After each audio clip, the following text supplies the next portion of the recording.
দয়া করে আমাকে ছেড়ে দেন। আমার কাছে যা আছে সব নিয়ে যান, তাও আমার কোনো ক্ষতি করেন না। তোমার মতো এমন সুন্দরী মেয়েকে এভাবে টাকা নিয়ে ছেড়ে দেয় কিভাবে বলো? তোমাকে দেখলে তো যে কোনো ছেলে পাগল হয়ে যাবে। আর সেখানে তো আমি একটা খারাপ ছেলে, আর তোমাকে ছেড়ে দিব ভাবলে কিভাবে? আপনার হাত জোর করে বলছি, আমার সর্বনাশ করবেন না। আপনার যত টাকা লাগে আমাকে বলেন, আমি দিয়ে দিব, কিন্তু আমার ক্ষতি করেন না। আদিবা আদিত্যর কাছে হাত জোড় করতে লাগলো আর কান্না করতে লাগলো। আদিত্য আদিবার কোনো কথা না শুনে ঝাঁপিয়ে পড়লো। এক এক করে আদিবার শরীর থেকে সবকিছু খুলে ছুঁড়ে ফেলে দিল। আদিবার সারা শরীর চুমুতে ভরিয়ে দিল। আদিবা আদিত্যকে সরিয়ে দেওয়ার চেষ্টা করতে লাগলো আর কান্না করতে লাগলো, কিন্তু আদিবার কান্না আদিত্যর কানে পৌঁছালো না। আদিত্য নিজের মতো করে আদর করতে লাগলো। আদর করা শেষ করে আদিত্য আদিবার ব্যাগ থেকে টাকা সাথে আদিবার গলার থেকে চেন টান দিয়ে নিয়ে নেয়। তারপর আদিত্য দৌড়ে আদিবাকে রেখে পালিয়ে গেল। আদিবা জোরে জোরে কান্না করতে লাগলো। হঠাৎ করে আদিবা কারো টাকা ডাকিতে চোখ খুলে দেখে ওর আম্মু বলে উঠলো, আদিবা, এই আদিবা, আবার কান্না করছিস? আদিবা খাট থেকে উঠে শক্ত করে জড়িয়ে ধরলো ওর আম্মুকে। ওর আম্মু পিঠে হাত বুলিয়ে দিতে দিতে বলল, মা, আমার কান্না করিস না। এই জুনিয়রকে যদি কোনো দিন খুঁজে পাই, ওর এমন হাল করবো না। আম্মু, আমি আর নিতে পারছি না। এই এক স্বপ্ন বারবার কেন আমার চোখের সামনে আসছে?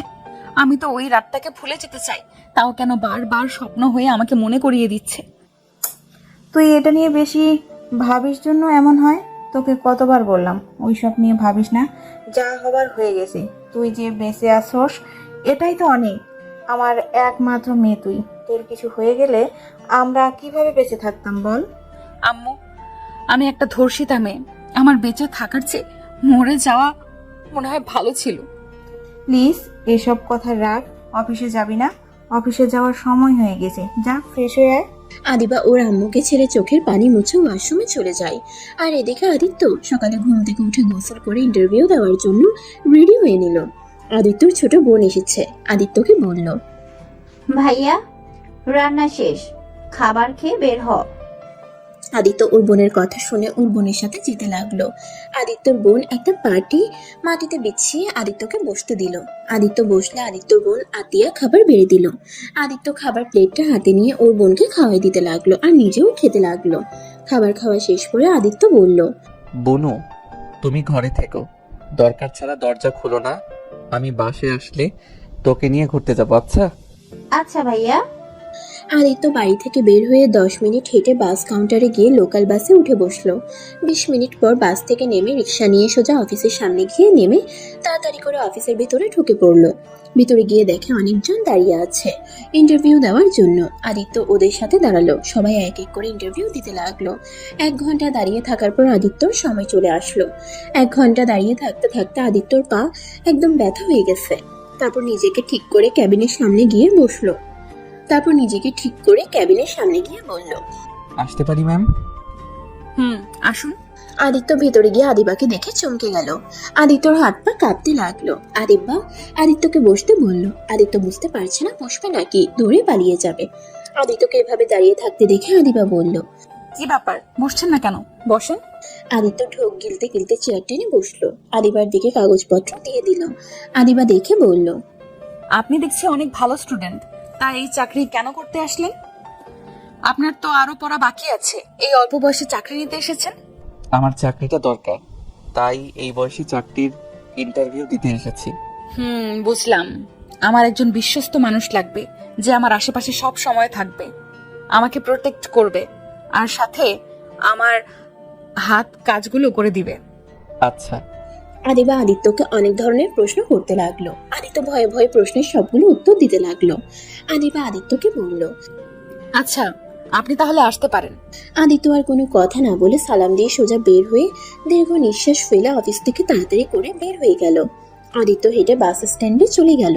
বাসের অপেক্ষায় বসে থাকলো। আদিত্য বাস কাউন্টারের সামনে বসে ভাবতে লাগলো, হাই আল্লাহ, এ আমি কি করছি? যদি কোনোদিন ধরা পড়ে যাই তাহলে আমাকে মেরে ফেলবে। আর ভাগ্যক্রমে তার অফিসে ইন্টারভিউ দিতে গেলাম, যদি সেই দিন কালো মাস্ক পরা না থাকতো তাহলে তো আমাকে চিনে ফেলতো। আদিত্য কথা ভাবতে লাগলো। বাস আসলে আদিত্য ভাবনার জগৎ থেকে বের হয়ে বাসে উঠে বসলো। জ্যাম থাকায় 1 ঘন্টা পর বাস থেকে নেমে পায়ে হেঁটে চলে গেল বাসায়। বাসায় গিয়ে দরজা নক করতে লাগলো। আতিয়া বুনু কই, তুমি ঘুমিয়ে গেছো নাকি? আদিত্য দরজা হালকা ধাক্কা দিলেই সাথে সাথে দরজা খুলে গেল। আদিত্য অবাক হয়ে গেল। ঘরের ভিতরে ঢুকে আদিত্য যেন থমকে গেল। আদিত্য দৌড়ে গিয়ে ওর চাচাতো ভাইকে লাথি দিয়ে ফেলে দিল। আদিত্য ওর বোনের পা জড়িয়ে ধরে কান্না করতে লাগলো। গলা ফাঁস থেকে আতিয়াকে নামিয়ে খাটে শুয়ে দিয়ে মুখে ডাকতে লাগলো। এই বুনু, বুনু, এই বুনু ওঠো না। এই বুনু, কথা বলছো না কেন? ওঠো না। আদিত্য চিৎকার করে কান্না করতে লাগলো। আদিত্য ওর চাচাতো ভাইয়ের দিকে তাকাতেই ওর চাচাতো ভাই দৌড়ে পালাতে যাবে। তখনই আদিত্য ওর বোনকে দেখে দৌড়ে গিয়ে ওর চাচাতো ভাইকে ধরে মারতে লাগলো। ওর চাচাতো ভাই চিৎকার করে সবাইকে ডাকলে সবাই দৌড়ে আসে। আদিত্য রান্নাঘরের বটি নিয়ে এসেছে, সোজা ওর চাচাতো ভাইকে কুপাতে লাগলো। এটা দেখে সবাই ভয়ে কেঁপে উঠলো। আদিত্য ওর চাচা চাচি আদিত্যকে থামানোর চেষ্টা করলো। আমাকে ছাড়েন, আপনার ছেলেকে আমি মেরে ফেলবো। আমার বোনকে ধর্ষণ করে মেরে ফেলেছে, আর আমি ওকে ছেড়ে দিব ভাবলেন কিভাবে? আদিত্য ওর চাচাতো ভাইকে আরেকটা কোপ দিতে যাবে, সাথে সাথে পুলিশ এসে আদিত্যকে ধরলো। আদিত্য চিৎকার করে কান্না করতে করতে বলল, স্যার আমাকে ছেড়ে দেন, আমি ওকে মেরে ফেলবো। ওই আমার ছোট বোনকে মেরে ফেলেছে, আমি ওকে ছাড়বো না। সবাই রুমের ভিতরে গিয়ে আতিয়ার মৃত দেহ দেখে পুলিশরা আতিয়াকে আর আদিত্যকে নিয়ে চলে গেল। আর আদিত্যর চাচাতো ভাইকে হসপিটালে পাঠিয়ে দিল। আদিত্য আতিয়ার লাশ ধরে চিৎকার করে কান্না করতে লাগলো আর আতিয়াকে জড়িয়ে ধরে বলল, এই বুনু উঠো না, এভাবে চোখ বন্ধ করে আসো কেন? বুনু চোখ খুলো দয়া করে, আমাকে ছেড়ে চলে যেতে পারো না? আদিত্য চিৎকার করে কান্না করতে লাগলো। 5 বছর পর আদিত্য জেল থেকে বের হয়ে চারিদিকে চোখ বুলিয়ে দেখতে লাগলো। আদিত্য সারা মুখে দাড়ি দিয়ে ভরে গেছে। আদিত্যকে চেনা যাচ্ছে না। আদিত্য জেলখানা থেকে সোজা বাড়িতে চলে গেল। বাড়িতে গিয়ে দেখে ঘরের টিলাগুলো ঝোল ধরে গেছে, সারা বাড়ি জঙ্গল দিয়ে ভরে গেছে। আদিত্যকে দেখতে সবাই এসেছে। সবাই আদিত্যকে দেখে নানা ধরনের কথা বলতে লাগলো। আদিত্য দরজা খুলে ভিতরে ঢুকে দেখে মাকড়সার জাল দিয়ে রুম ঢেকে গেছে। আদিত্য মাকড়সার জালগুলো সরিয়ে আতিয়ার ছবিটা আলমারি থেকে বের করে হো হো করে কেঁদে উঠলো আর বলতে লাগলো, আমার জন্য আজ তোমাকে হারিয়ে ফেললাম। কথায় আছে না, অন্যর সাথে অন্যায় করলে নিজের সাথে হয়। সেই দিন যদি আমি ওই ভুলটা না করতাম, আজ এমনটা হয়তো হতো না। আমার পাপের শাস্তি তোকে পেতে হলো রে বোন, আমাকে তুই ক্ষমা করে দিস। আদিত্য কথাগুলো বলে অঝোর ধারায় কান্না করতে লাগলো। অনেকক্ষণ কান্না করে ব্যাগের ছবিটা নিয়ে দরকারি কাগজপত্র তুলে কিছু শার্ট প্যান্ট তুলে বের হয়ে গেল। সবাই আদিত্যর দিকে তাকিয়ে আছে। আদিত্য 10 মিনিট হেঁটে বাস কাউন্টারে চলে গেল। বাসে উঠে ঢাকা চলে আসলো। আদিত্যর অনেক ক্ষুধা লাগলে পকেট থেকে 20 টাকা বের করে কলা পাউরুটি কিনে খেতে লাগলো। খাওয়া শেষ করে আদিত্য ফোন বের করে একজনকে কল দিল। কল রিসিভ হইলে ওই পাশ থেকে বলল, হ্যাঁ ভাই, আমি আদিত্য। এটা তো আপনার নাম্বার, আপনি চিনতে পারছেন না? রাকিব চোখ ডোলে ফোনের দিকে তাকিয়ে বলল, ও আদিত্য, তুমি ঘুমের ভিতরে নাম্বার দেখি নাই। আচ্ছা, তুমি কি সারা পেয়েছো? জি তুমি এখন কোথায় আছো? জি, আমি বাস কাউন্টার থেকে নেমেছি, একটা দোকানে বসে আছি। আচ্ছা, তুমি বাস কাউন্টারের আশেপাশে থাকো, আমি মানুষ পাঠিয়ে দিচ্ছি। আচ্ছা ভাইয়া। আদিত্য বাস কাউন্টারের সামনে গিয়ে বসলো। অনেকক্ষণ অপেক্ষা করার পর আদিত্যকে কল দিলে আদিত্য রিসিভ করলে দুজন লোক এসে আদিত্যকে নিয়ে গেল। আদিত্যকে একটা বিশাল বড় বাড়ির সামনে নিয়ে গিয়ে গাড়ি থেকে নামিয়ে দিল। আদিত্য গেট দিয়ে ঢুকে রাকিবকে কল দিলে রাকিব রিসিভ করে বলল, সদর দরজার কাছে আসো। আপনি কোথায়? আমি বসার ঘরে আছি, তুমি আসো। আদিত্য কলটা কেটে সদর দরজার কাছে গিয়ে কলিং বেল চাপ দিতেই দরজা খুলে গেল। আদিত্যকে দেখে মেয়েটা ভিতরে নিয়ে গেল। ভিতরে যেয়ে রাকিব এসে হ্যান্ডশেক করলো।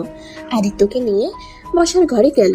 আদিত্যকে রাকিব ওর আব্বু আম্মুর সাথে পরিচয় করিয়ে দিতে যাবে। আদিত্য চমকে উঠলো। আদিত্য কিছু বলার আগে রাকিবের আম্মু রাহেলা বেগম বলল, তুমি আমার ছেলেকে জেলের ভিতর অনেক যত্ন রেখেছিলে। তোমার কথা অনেক শুনেছি।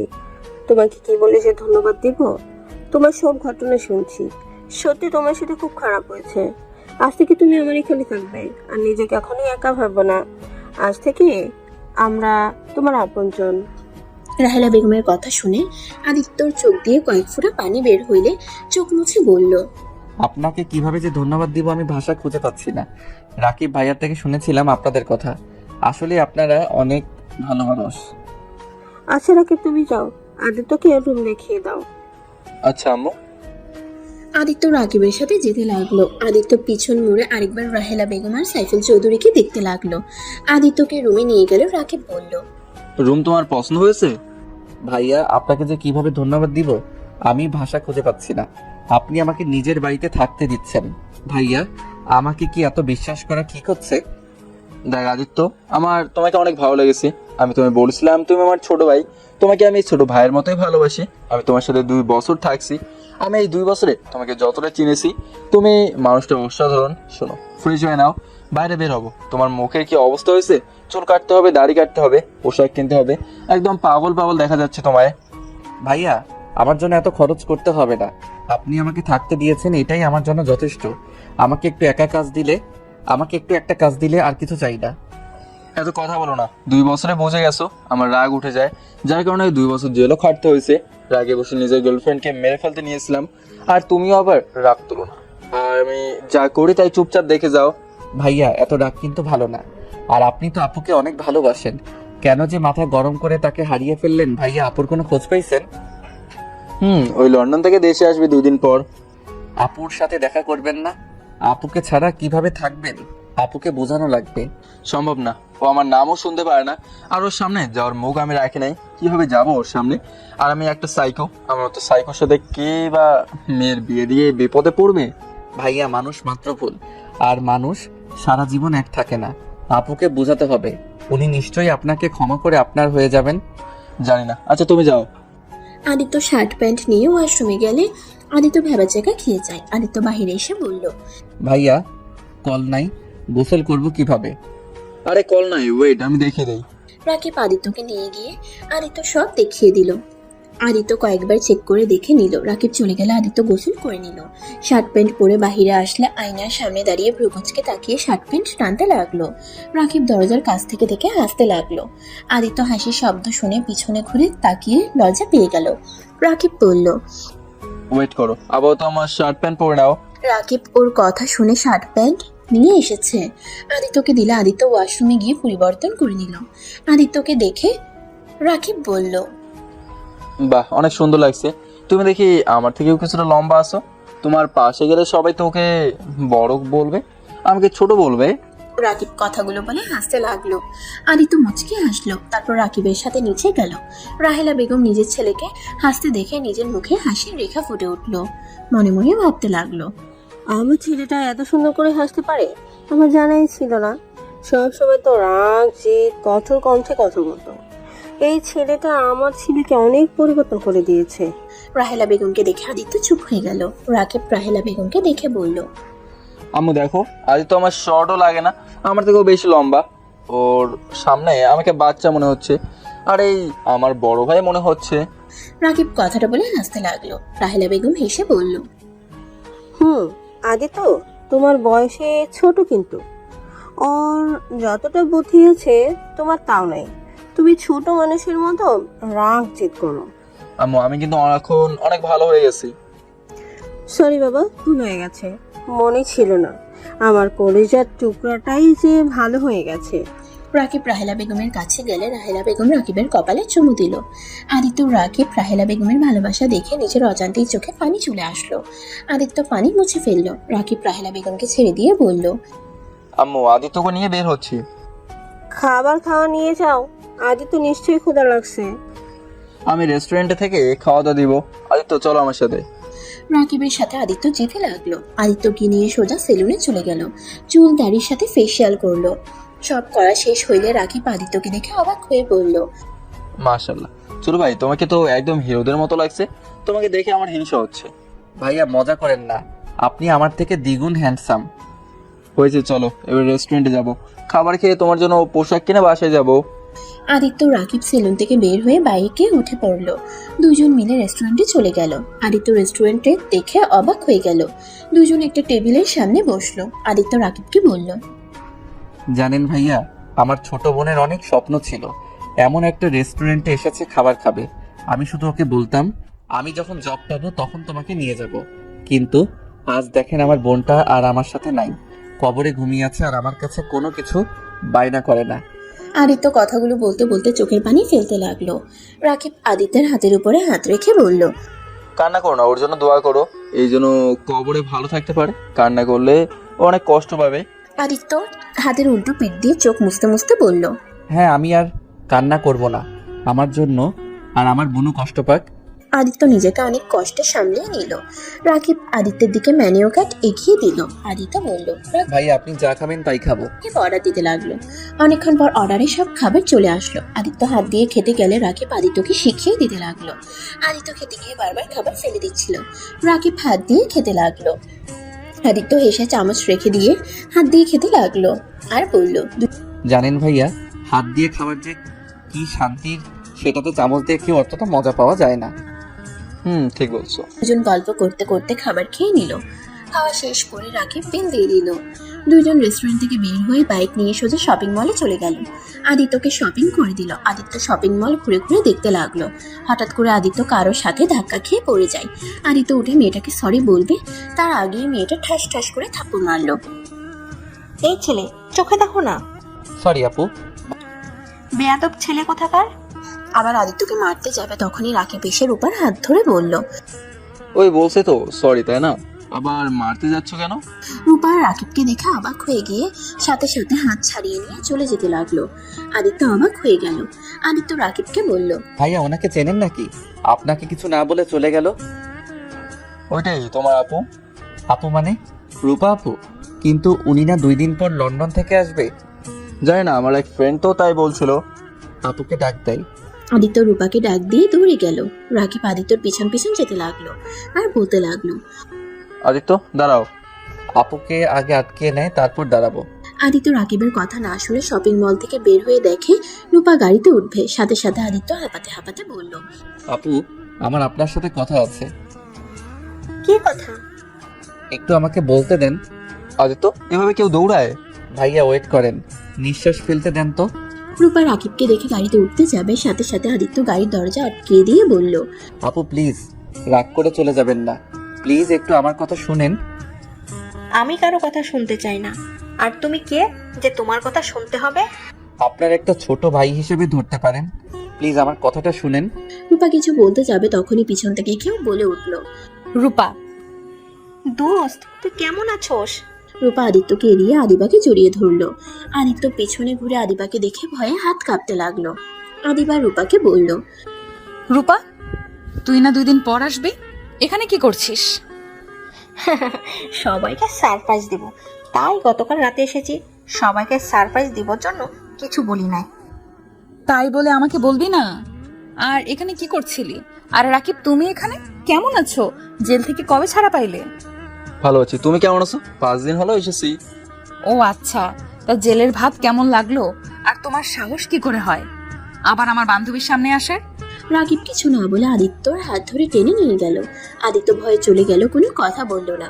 রাকিব আদিত্যকে এভাবে দেখে বলল, কি ব্যাপার, এভাবে কাঁপছে কেন? কিছু হয়েছে তোমার? রাকিব বাইকে উঠে পড়লে আদিত্য পিছনে উঠে বসলো। দুজন বাসে চলে আসলো। আদিত্য রুমে এসে খাটে বসে ভাবতে লাগলো। আমাকে যেভাবে হোক ওনার কাছ থেকে ক্ষমা চাইতে হবে, না হইলে আমি কখনোই শান্তিতে ঘুমাতে পারবো না। আমার বোন শান্তি পাবে না। আমাকে যেভাবে হোক ওনার কাছ থেকে ক্ষমা চাইতে হবে। কিভাবে ওনার সাথে যোগাযোগ করব?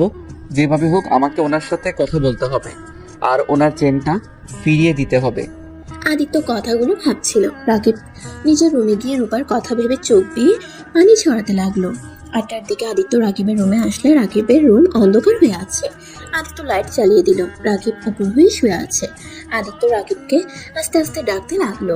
রাকিব ঘুম ঘুম চোখে খাটে বসে বলল, কিছু বলবেন? ভাইয়া, আপনি কি কান্না করছেন? ভাইয়া, কান্না না করে আপুকে বোঝানোর চেষ্টা করলে তো পারেন। আর আপু যদি আপনাকে সত্যিই ভালোবেসে থাকে, আমার বিশ্বাস লাস্টবারের মতো আপনাকে উনি ক্ষমা করে দিবে। আমি কোন মুখে ওর সামনে যাব? আমি ওকে গলার টিপে মেরে ফেলতে চাইছিলাম শুধুমাত্র অন্যজনের কথায় ওকে ভুল বুঝে। আমি কেমন ভালোবাসলাম ওকে যে আমি ওকে বিশ্বাস করতে পারলাম না। অন্য কারো কথায় ওকেও অবিশ্বাস করলাম। ভাইয়া, আপনি অন্যায় করছেন। আপনি তো 2 বছর জেলও খাটলেন। আপনার আম্মু আব্বু বা কেউ আপনার খোঁজ খবরে নেয় নাই, আপনাকে শাস্তি দিয়েছে। আপনি তো এখন আগের মতো নাই, অনেকটা ভালো হয়ে গেছেন। এ আমাকে কখনোই ক্ষমা করবে না। ও আমাকে সহ্য করতে পারছে না। আচ্ছা ভাইয়া, নতুন করে আপুকে পটালে কেমন হয়? মানে? আদিত্য রাকিবকে কিছু প্ল্যান বলল। রাকিব শুনে ভ্রুকুচকে বলল, মুখে জুতা ছুঁড়ে মারবে। আরে তাই তো করতে পারেন। আচ্ছা আচ্ছা ভাইয়া, একটা কথা বলার ছিল। বলো। আপুর সাথে যে একটা মেয়ে দেখলাম, উনিকে আপনি কি চিনেন? চিনি, আমার আব্বুর আর রূপার আব্বুর বন্ধুর মেয়ে, আর রূপার বেস্ট ফ্রেন্ড। ও আচ্ছা, ওনার কি বিয়ে হয়ে গেছে? না, বিয়ে ঠিক হয়েছিল, কিন্তু আদিবা ধর্ষণের শিকার হয়েছিল, যার কারণে যার সাথে বিয়ে ঠিক হয় তারা বিয়ে ভেঙে দিয়ে চলে যায়। আর ধর্ষিতা মেয়েকে কেউ বিয়ে করতে চায় না, বিয়ে করতে চাইলে ওদের সম্পদের লোভে বিয়ে করতে আসে। এটা তো ভালো করে জানো, ধর্ষিতা মেয়েদের জীবন কতটা কঠিন হয়ে দাঁড়ায় সমাজের মানুষদের জন্য। আর শুনছি ওর নাকি বিয়ে ঠিক হয়েছে, 4 দিন পর মনে হয় বিয়ে, আমাদের দাওয়াত দিয়েছে, বাট আমি যাবো না, আব্বু আম্মু যাবে। কেন যাবেন না? শোনেন, এইটাই ভালো সময়।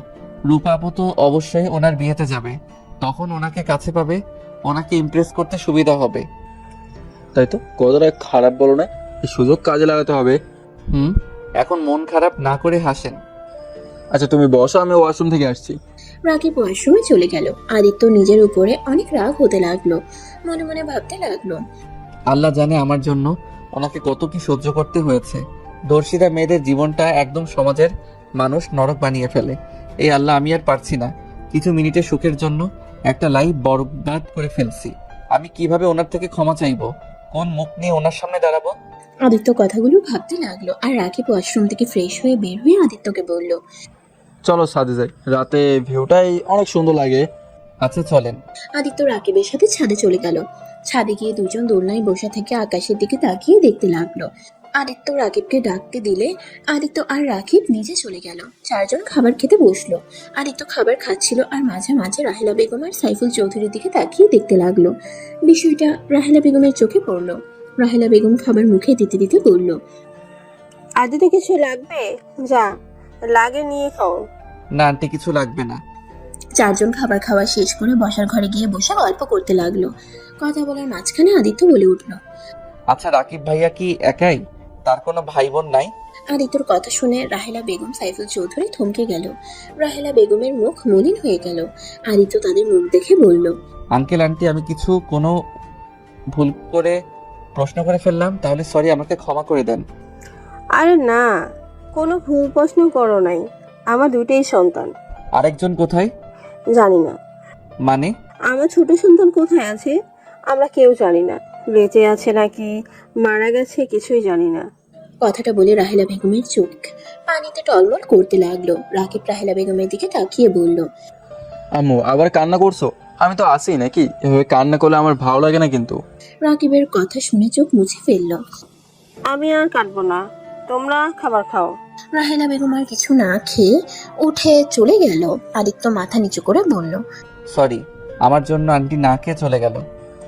আরে তেমন কিছু না, আম্মু মাঝে মাঝে এমন করে, আমার ছোট ভাই হারিয়ে যাওয়ার পর থেকে এমন করে, অনেকবার খাবার ছেড়ে উঠে গেছে।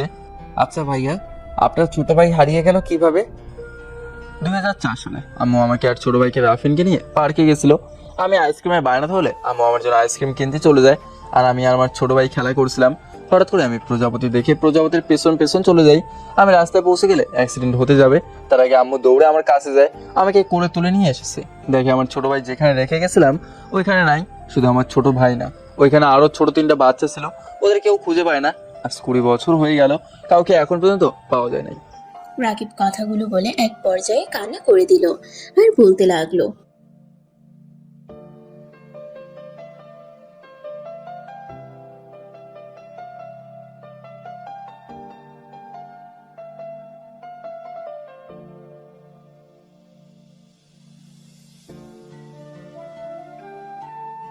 ভাইয়া কান্না করো না, এখানে তোমার কোনো দোষ নাই। তুমি নিজেও তো ছোট ছিলে, তখন কিডন্যাপারদের সাথে তুমি পারতে না? ওরা হয়তো তোমার ভাইয়ের সাথে তোমাকে তুলে নিয়ে যাইতো। আমি জানি না, কিন্তু আমাকে নিয়ে গেলে তাও নিজের কাছে অপরাধী মনে হতো না, তিলে তিলে এভাবে শেষ হয়ে যেত হয়তো না। আদিত্য রাকিবকে সান্ত্বনা দিতে লাগলো, সাথে সাইফুল চৌধুরীও দিতে লাগলো। রাকিব ওর আব্বুকে জড়িয়ে ধরে কান্না করতে লাগলো। আদিত্য একটা প্লেটে খাবার বেড়ে রাহেলা বেগমের রুমের দিকে যেতে লাগলো। রাকিব সাইফুল চৌধুরী অবাক হয়ে গেল। আদিত্য রাহেলা বেগমের রুমে গিয়ে বলল, আন্টি, আদিত্য কিছু বলবে? আদিত্য রাহেলা বেগমের কাছে গিয়ে বসে চোখের পানি মুছে দিয়ে খাবারের লোকমা মুখে তুলে দিয়ে বলল, আন্টি কান্না করবেন না, আজ থেকে আমি আপনার ছোট ছেলে। আপনি মোটেও ভাববেন না আপনার ছোট ছেলে হারিয়ে গেছে। আদিত্যর কথা শুনে রাহেলা বেগম আরো ইমোশনাল হয়ে আদিত্যকে জড়িয়ে ধরলো। আদিত্যর কপালে চুমু দিল। আদিত্য রাহেলা বেগমকে খাবার খাওয়াই দিল। দুজনের ভিতরে ভালো একটা সম্পর্ক হয়ে গেল। 4 দিন পর ভাইয়া উঠেন, আম্মু আব্বু ডাকছে। তাড়াতাড়ি উঠে বিয়ে বাড়িতে যেতে হবে তো। আমাকে ঘুমাতে দাও, পরে যাবো, এখন যাবো না। ভাইয়া আমাদের কাজ কি ভুলে গেছেন? রূপা আপুকে ইমপ্রেস করতে হবে তো। আদিত্যর কথা শুনে রাকিব লাফ দিয়ে উঠে তাড়াতাড়ি করে ফ্রেশ হতে চলে গেল। রাকিব তাড়াতাড়ি করে রেডি হয়ে নিল। রাকিব আদিত্য একসাথে নিচে গেলে রাহেলা বেগম বলল, মাশাল্লাহ, আমার ছেলে দুইটাকে পাঞ্জাবিতে অনেক সুন্দর লাগছে, কারণ নজর না লাগে। রাহেলার কথা শুনে চারজন হেসে উঠল। তারপর বাসা থেকে বের হয়ে গাড়িতে উঠে পড়ল। 20 মিনিট বিয়ের রিসেপশন চলে গেল। সবাই নাচ গান করছে। আদিত্য রাকিব রূপাকে খুঁজতে লাগলো। খুঁজতে খুঁজতে রূপাকে ছাদে পেল। রাকিব আদিত্যকে সামনে এগিয়ে দিলে আদিত্য রূপার কাছে গিয়ে বলল, আসসালামু আলাইকুম আপু, কেমন আছেন? রূপা কারো কণ্ঠ পেয়ে পিছনে ঘুরে তাকিয়ে দেখে আদিত্য। রূপা আদিত্যকে বলল, ওয়ালাইকুম সালাম, তুমি এখানে কি করছো? জি আপু, আমি ভাইয়াদের সাথে এসেছি। ভাইয়া? রাকিব তোমার কেমন ভাই? কলিজার ভাই। যাই হোক, ওইসব বাদ দেন। যেটা বলার ছিল আপু, ভাইয়া আপনাকে অনেক ভালোবাসে। প্লিজ আপু, ভাইয়াকে ক্ষমা করে দাও, একটা সুযোগ দেন। ভাইয়া নিজেকে অনেক পরিবর্তন করছে। ব্যাস, আর একটা কথা বলো না, এখান থেকে চলে যাও, না হলে খুব খারাপ হয়ে যাবে। আপু প্লিজ, দয়া করে ভাইয়াকে ক্ষমা করে দেন। আদিত্যর কথা শুনে রূপা রেগে সোজা আদিত্যর গালে ঠাস ঠাস করে থাপ্পড় মারলে রাকিব আদিত্যর পিছন থেকে বের হয়ে রাগের লোক নিয়ে কিছু বলতে যাবে, সাথে সাথে আদিত্য রাকিবের হাত ধরে বলল, আপু আমাকে মারেন, সমস্যা নাই, আমার ভাইয়াকে দয়া করে ক্ষমা করে দেন। ভাইয়া তো নিজের ভুল বুঝতে পারছে, 2 বছর জেল খাটছে। তারপর কি আপনার মনে হয় ভাইয়ার শাস্তি কম হয়ে গেছে? দেখেন, আপনার যদি ভাইয়ার উপরে রাগ থাকে তাহলে ভাইয়ার উপরে রাগ খাটান, দরকার পড়লে শাস্তি দেন। তাই বলে আপনি ভাইয়াকে এড়িয়ে যাবেন না। কথা বলেন অন্তত। আপনি তো ভাইয়াকে ভালোবাসেন, ভালোবাসার মানুষটাকে কি লাস্টবারের মতো ক্ষমা করা যায় না? আদিত্যর কথা শুনে রূপা কিছু বলতে যাবে, তার আগে নিচ থেকে চিল্লাপাল্লার আওয়াজ আসলে তিনজন দৌড়ে নিচে নেমে গেল। নিচে গিয়ে দেখে আদিবা আত্মহত্যা করতে চলে গেছে। সবাই আদিবার রুমের দরজা ধাক্কাতে লাগলো। দরজা খুলছে না দেখে আদিত্য পাশের রুমের দরজা খুলে ব্যালকনি দিয়ে আদিবার রুমে ঢুকলো। আদিত্য আদিবার পা ধরে বলল, দয়া করে এমন পাপ কাজ করবেন না, এটা কখনোই সমাধান হতে পারে না। দয়া করে নেমে আসেন। আমাকে ছেড়ে দেন, আমি বাঁচতে চাই না। আমার বেঁচে থাকার কোনো অধিকার নাই।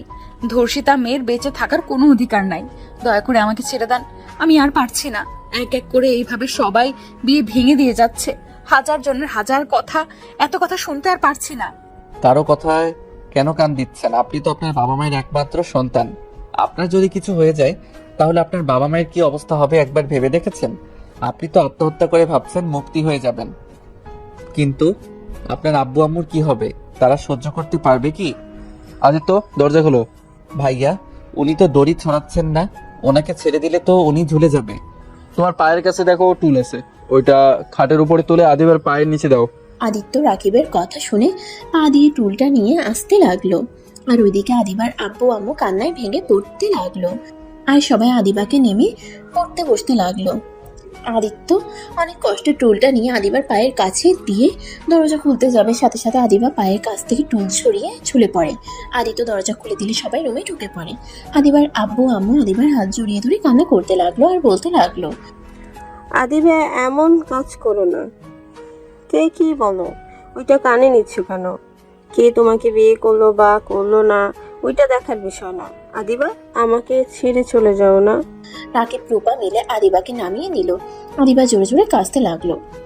আদিত্যর নিজের উপরে অনেক রাগ হতে লাগলো। আদিত্য সহ্য করতে না পেরে আদিবার কাছে গিয়ে আদিবার হাত শক্ত করে জড়িয়ে ধরে বলল, আমি আপনাকে বিয়ে করতে চাই। আমি আপনাকে কথা দিচ্ছি, এই 5 বছর যতটা কষ্ট সহ্য করছেন আমি আপনাকে সম্পূর্ণ ভালোবাসা দিয়ে সব ভুলিয়ে দেওয়ার চেষ্টা করব। দয়া করে আমাকে একটা সুযোগ দেন আপনাকে ভালোবাসার। আমি আপনার লাইফটা পরিবর্তন করে দিতে চাই। প্লিজ এভাবে ভেঙে পড়বেন না। আদিত্যর কথা শুনে সবাই অবাক হয়ে যায়। আদিবার আব্বু আম্মু অবাক হয়ে আদিত্যর দিকে তাকালে রাহেলা বেগম বলল, কি? আদিকে তুমি বিয়ে করবে মানে? আদিবা তোমার বড় আপুর মতো। আম্মু, বয়স কোনো ব্যাপার না। আঙ্কেল আন্টি, আপনাদের কাছে আপনার মেয়েকে আমি চাচ্ছি। আমি একটা বেকার ছেলে আর আমি গরিব ঘরের সন্তান। আমি আপনার মেয়েকে বিয়ে করতে চাই। আমি জানি ছোট মুখে বড় কথা হয়ে যাচ্ছে, কিন্তু সত্যি আমি আপনার মেয়েকে বিয়ে করতে চাই। আমি আপনার মেয়েকে হয়তো বড় লোকদের মতো টাকা পয়সা দিয়ে ভরিয়ে দিতে পারবো না, কিন্তু ভালোবাসা সম্মান দিয়ে রাখতে পারবো। একবার আমাকে বিশ্বাস করে দেখেন, আমি যদি আপনার মেয়েকে অসুখে রাখি তাহলে আপনারা আমাকে মেরে ফেলেন, আমার কোনো আফসোস থাকবে না। আদিত্যর কথা শুনে সবাই কানাঘুষা করতে লাগলো। অনেকক্ষণ ভেবে চিন্তা করে আদিবার আব্বু আম্মু রাজি হয়ে যায়। আদিবা কিছু বলতে চাইলে বলার সুযোগ দেয় নাই। আদিত্য আর আদিবার বিয়ে পড়ানো শুরু করলো। যৌতুক দিতে চাইলে আদিত্য বলে উঠল, বেয়াদবি মাফ করবেন, আমি আপনার মেয়ের হাত দুইটাই চাই, আমার আর কিছুই চাই না। যদি যৌতুক হিসেবে কিছু দিতে চান জোর করে, আমি তাহলে একটাই জিনিস চাইবো, সেটা আপনার মেয়েকে। আদিত্যর কথা শুনে সবাই অবাক হয়ে গেল। কেউ কেউ আদিত্যকে ভালো বলতে লাগলো, কেউ কেউ আদিত্যকে পাগল বলতে লাগলো। আদিবার আব্বু আম্মু আদিত্যর প্রতি অনেকটাই ইমপ্রেস হয়ে যায়। আদিত্য আর আদিবার বিয়ে পড়িয়ে দিল। আদিত্যর বাবা মা হিসেবে রাহেলা বেগম সাইফুল চৌধুরী স্বাক্ষর দেয়। আদিবা আর আদিত্য বসে আছে। সবাই নাচানাচি গান বাজনা নিয়ে মেতে থাকলেও আদিবার মুখে এক ফোঁটা হাসি নাই। আদিবার চোখ বেয়ে অনবরত পানি পড়ছে। আদিত্য আদিবার চোখে পানি মুছে দিতে দিতে বলল, আমি জানি আমাকে আপনার পছন্দ না, আমি জানি আমার উপরে আপনার রাগ হচ্ছে, দয়া করে প্লিজ এভাবে কান্না করবেন না, আপনার কান্না আমার সহ্য হচ্ছে না। আমি একবার যখন আপনার হাত ধরেছি তখন আমার মৃত্যুর আগ পর্যন্ত আপনার হাত ধরে বাঁচতে চাই, এই হাত কখনোই আপনার হাত ছেড়ে দিবে না। আদিত্যর কথা শুনে আদিবা কিছু বলল না, চুপ করে বসে থাকলো। আদিত্য আদিবার জন্য বাসর ঘর সাজানো হইলে আদিবা আর আদিত্যকে নিয়ে বাসর ঘরে দিয়ে আসলো। আদিত্য দরজা লাগিয়ে দিলে আদিবা আদিত্যকে বলল, তুমি কি পাগল? আমার মতো ধর্ষিতা মেয়েকে কেন বিয়ে করলে? বিয়ে তো করলে, আবার যৌতুক পর্যন্ত নিলে না। তুমি আমাকে কেন দয়া করলে? আমি তোমায় দয়া করি না, আমি আমার ভুল শুধরানোর জন্য তোমায় বিয়ে করছি। মানে? আদিত্য আদিবাকে সত্যি বলতে যাবে তখনই ভাবতে লাগলো, কি হলো? কি ভাবো এইভাবে? আমি যদি সত্যি বলি তাহলে উনি অনেক কষ্ট পাবে। না থাক, সময় হইলে ওনাকে সব সত্যি কথা বলে দিতে হবে। আমি চেয়েছিলাম আমি জীবনে বিয়ে করলে একটা ধর্ষিতা মেয়েকে বিয়ে করব। অবহেলিত মেয়েদের বিয়ে করার ইচ্ছে ছিল, সেটা পূর্ণ হয়ে গেল। আমি দেখেছি অবহেলিত মেয়েরা স্বামীদের অনেক ভালোবাসে, তাই ছোটবেলা থেকে এই শখটা জেগেছিল। এটা কোনো কথা? আমি যদি তোমাকে না ভালোবাসি? তুমি আমার স্ত্রী, সেখানে তুমি এখন ভালো না বাসলে একদিন না একদিন আমায় তুমি ভালোবাসবে। আমি সেই দিনের অপেক্ষায় থাকবো। শোনো, বাস্তব দুনিয়ায় চলার চেষ্টা করো, কল্পনার দুনিয়ায় চলো না। আমি বাস্তব দুনিয়াতে আসি। যাই হোক, আজকে আমাদের বাসর রাত, আর আপনি কি এলোমেলো কথা বলা শুরু করছেন? বাসর রাত নিয়ে কত স্বপ্ন ছিল। বউ ঘোমটা দিয়ে বসে থাকবে, আমি গিয়ে বউয়ের ঘোমটা খুলে কপালে চুমু দিয়ে প্রশংসা করব, তা তো কিছুই হলো না। উল্টা বউ আমাকে জেরা করা শুরু করে দিয়েছে। আদিত্যর কথা শুনে আদিবার হাসি পেল, কিন্তু হাসলো না, হাসি আটকিয়ে বলল, এত যে বড় বড় কথা বলছো, এখন যদি বলি তুমি আমাকে টাচ করতে পারবে না, আমি তোমাকে অনুমতি দিলাম না, তখন তুমি কি করবে? বউ অনুমতি না দিলে সেখানে তো আর কিছু করার নাই, জোর করে তো আর বউকে টাচ করা যাবে না। গুড, যাও ঘুমিয়ে পড়ো, আমার অনেক ঘুম পাচ্ছে। ঘুমালে আবার আত্মহত্যা করবেন না তো? কি মনে হয়? কি আর মনে হবে, যারা একবার আত্মহত্যা করতে যায় তাদের পিছনে শয়তান লেগে পড়ে সবসময় কুপরামর্শ দিবে। রাগ হইলে কষ্ট পারলে বলবে এত কষ্ট সহ্য করে কি হবে, আত্মহত্যা করো, সবাইকে মুক্তি করে দে, তোকে কেউ ভালোবাসে না।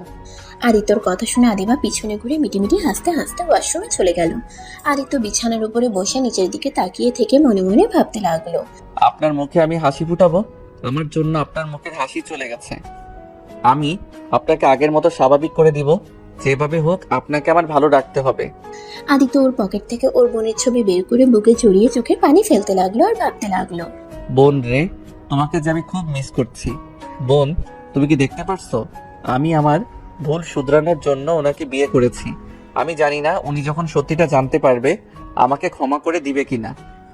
ওয়াশরুমের দরজা খোলার শব্দ পেয়ে আদিত্য সাথে সাথে চোখ মুছে ছবিটা পকেটে রেখে দিল। আদিবা আদিত্যকে দেখে বলল, আচ্ছা, একটা কথা বলো তো, জি বলেন। তোমার কণ্ঠটা কেমন জানি চেনা চেনা লাগে, কোথায় যেন শুনেছি। আর তোমাকে কি আগে আমি দেখেছি? আদিত্য আদিবার কথা শুনে ভয় পেয়ে গেল, ঢুক গিলতে লাগলো। আদিবা প্রকুচকে তাকিয়ে বলল, কি হলো, কথা বলছো না কেন? মানে হ্যাঁ, আমাকে তুমি আগে দেখছো, আমি তোমার অফিসে ইন্টারভিউ দিতে এসেছিলাম 5 বছর আগে, এই জন্য হয়তো আমার কণ্ঠ চেনা চেনা লাগছে। ও আচ্ছা, আমার ঠিক মনে পড়ছে না, হয়তো হতে পারে 5 বছর আগের কথা, তাই খেয়াল হয়নি। ও আচ্ছা। আচ্ছা যাও, ফ্রেশ হয়ে নাও। আদিত্য ওয়াশরুমে চলে গেল। আদিবা খাটের এক পাশে শুয়ে ভাবতে লাগলো, এই ছেলেটা আমাকে কেন বিয়ে করলো? আমার অফিসে একবার ইন্টারভিউ দিতে এসেছে, আবার সম্পদের লোভ থাকলে যৌতুকও নিল না। কিছু তো বুঝতে পারছি না, ওর মাথায় কি চলছে, নাকি আল্লাহর কাছে একটা ভালো স্বামী চেয়েছিলাম জন্য কি আমার জন্য ওকে পাঠিয়েছে? আদিবা ভাবতে ভাবতে ঘুমিয়ে পড়লো। আদিত্য ওয়াশরুম থেকে বের হয়ে পাঞ্জাবিটা খুলে স্যান্ডো গেঞ্জি পরে শুয়ে পড়লো। আদিবার দিকে কিছুক্ষণ তাকিয়ে থেকে লাইটটা অফ করে ঘুমিয়ে পড়লো। সকালে ঘুম ভাঙতেই দেখতে পায় আদিবা ওর বুকের উপরে মাথা দিয়ে শুয়ে আছে। আদিত্য একটু নড়ে উঠলে আদিবার ঘুম ভেঙে যায়। আদিবা চোখ খুলতেই আদিত্য চোখ বন্ধ করে ফেললো। আদিবা নিজেকে আদিত্যর বুকে দেখে লজ্জা পেয়ে গেল, সাথে সাথে উঠে পড়লো। আদিত্যর দিকে তাকিয়ে মনে মনে ভাবতে লাগলো, মাশাআল্লাহ, আমার বরটাকে কত সুন্দর লাগছে, একটা ছোট বাচ্চাদের মতো ঘুমাচ্ছে। আল্লাহর কাছে হাজার হাজার শুকরিয়া। কিন্তু আল্লাহ, আপনি ভালো জানেন ওর মনের ভেতরে কি আছে। আদিবা আদিত্যর দিকে তাকিয়ে কথাগুলো ভাবছিল। আদিত্য চোখ খুলে দেখে আদিবা তাকিয়ে আছে।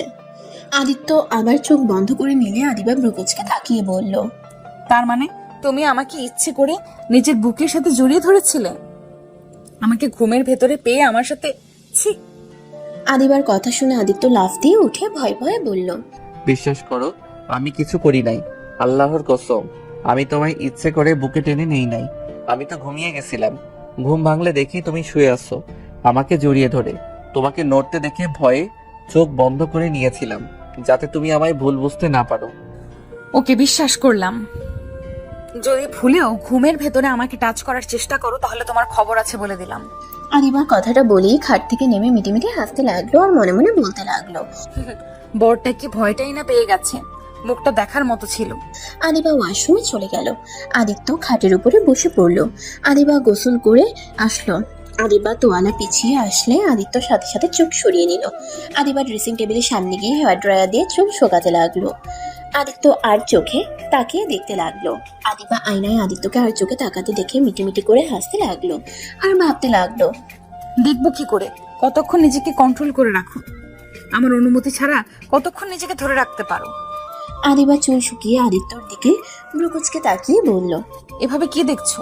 আদিবার কথা শুনে আদিত্য থতমত খেয়ে গেল। আদিত্য তোতলাতে তোতলাতে বলল, কই, কি দেখছি? আমি তো দেখলাম তুমি আমার দিকে তাকিয়েছিলে। হ্যাঁ, তাকাইছি তো কি হয়েছে? আমি তো আর আপনাকে ধরি নাই। আর আপনি এভাবে একটা ছেলে মানুষের সামনে থাকলে যে কোনো ছেলের আদর করতে ইচ্ছে করবে। আদিত্য কথাটা বলে সাথে সাথে মুখ চেপে ধরল। আদিবা প্রকুচকে তাকাতে আদিত্য দৌড়ে ওয়াশরুমে চলে গেল। আদিত্যকে দৌড়ে যেতে দেখে হাসতে লাগলো আদিবা। হাসি থামিয়ে শাড়ি পরতে লাগলো। আদিত্য ওয়াশরুম থেকে বের হয়ে দেখে আদিবা শাড়ির কুচি সামলাতে পারছে না। আদিত্য গিয়ে আদিবার কুচি ধরে ঠিক করে দিতে লাগলো। আদিবা মুচকি হাসি দিল। আদিত্য বসা থেকে উঠতেই আদিবা হাসি থামিয়ে গম্ভীর গলায় বলল, কি ব্যাপার, তুমি গোসল না করে সবাইকে বোঝাতে চাও নাকি যে আমি তোমাকে আমার কাছে আসতে দেই নাই? আমার কোনো পোশাক নিয়ে আসি নাই। কে জানতো আপনার বিয়ে খেতে এসেছে, আপনাকে বিয়ে করে ফেলবো। আপনি গোসল করেন গা, যান। আমি অলরেডি আপনার জন্য শার্ট প্যান্ট অর্ডার দিয়েছি, এখন লাগবে কিনা সেটাই চেক করতে হবে। রাকিবের মাপে কি আপনার হয়? তুমি আবার আমার সাথে তাল মিলিয়ে আপনি আপনি করছো কেন? আর রাকিব ভাইয়ার মাপ তুমি জানো কিভাবে? তুমি আপনি বলবে আর আমি বললেই দোষ? আর রাকিব আমার বেস্টর বয়ফ্রেন্ড, মাঝে মাঝে ওর জন্য শার্ট প্যান্ট কিনতে গেছি, তাই সেখান থেকে আমার মুখস্থ আছে। ও আচ্ছা। যাও এখন গোসল করে আসো। ওই তো পার্সেল মনে হয় চলে এসেছে। আদিবা ওয়াশরুমে চলে গেল। আদিবা দরজা খুলে দেখে রাকিব রূপা দাঁড়িয়ে আছে। রাকিব আদিবার দিকে তাকিয়ে বলল, তোকে কি বলবো রে? তোর যেটা মন চায় ওইটাই ডাক। তোরা দুজন একসাথে, কাহিনী কি? তোর পার্সেল দিতে এসেছিলাম, এখানে আবার এটা কেন এসেছে আমি কি জানি।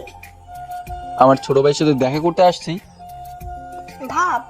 আচ্ছা দুজন বসেক। রাকিব খাটে বসলে আদিবা পার্সেল দিতে দিতে রাকিবের কোলে বসে পড়ে।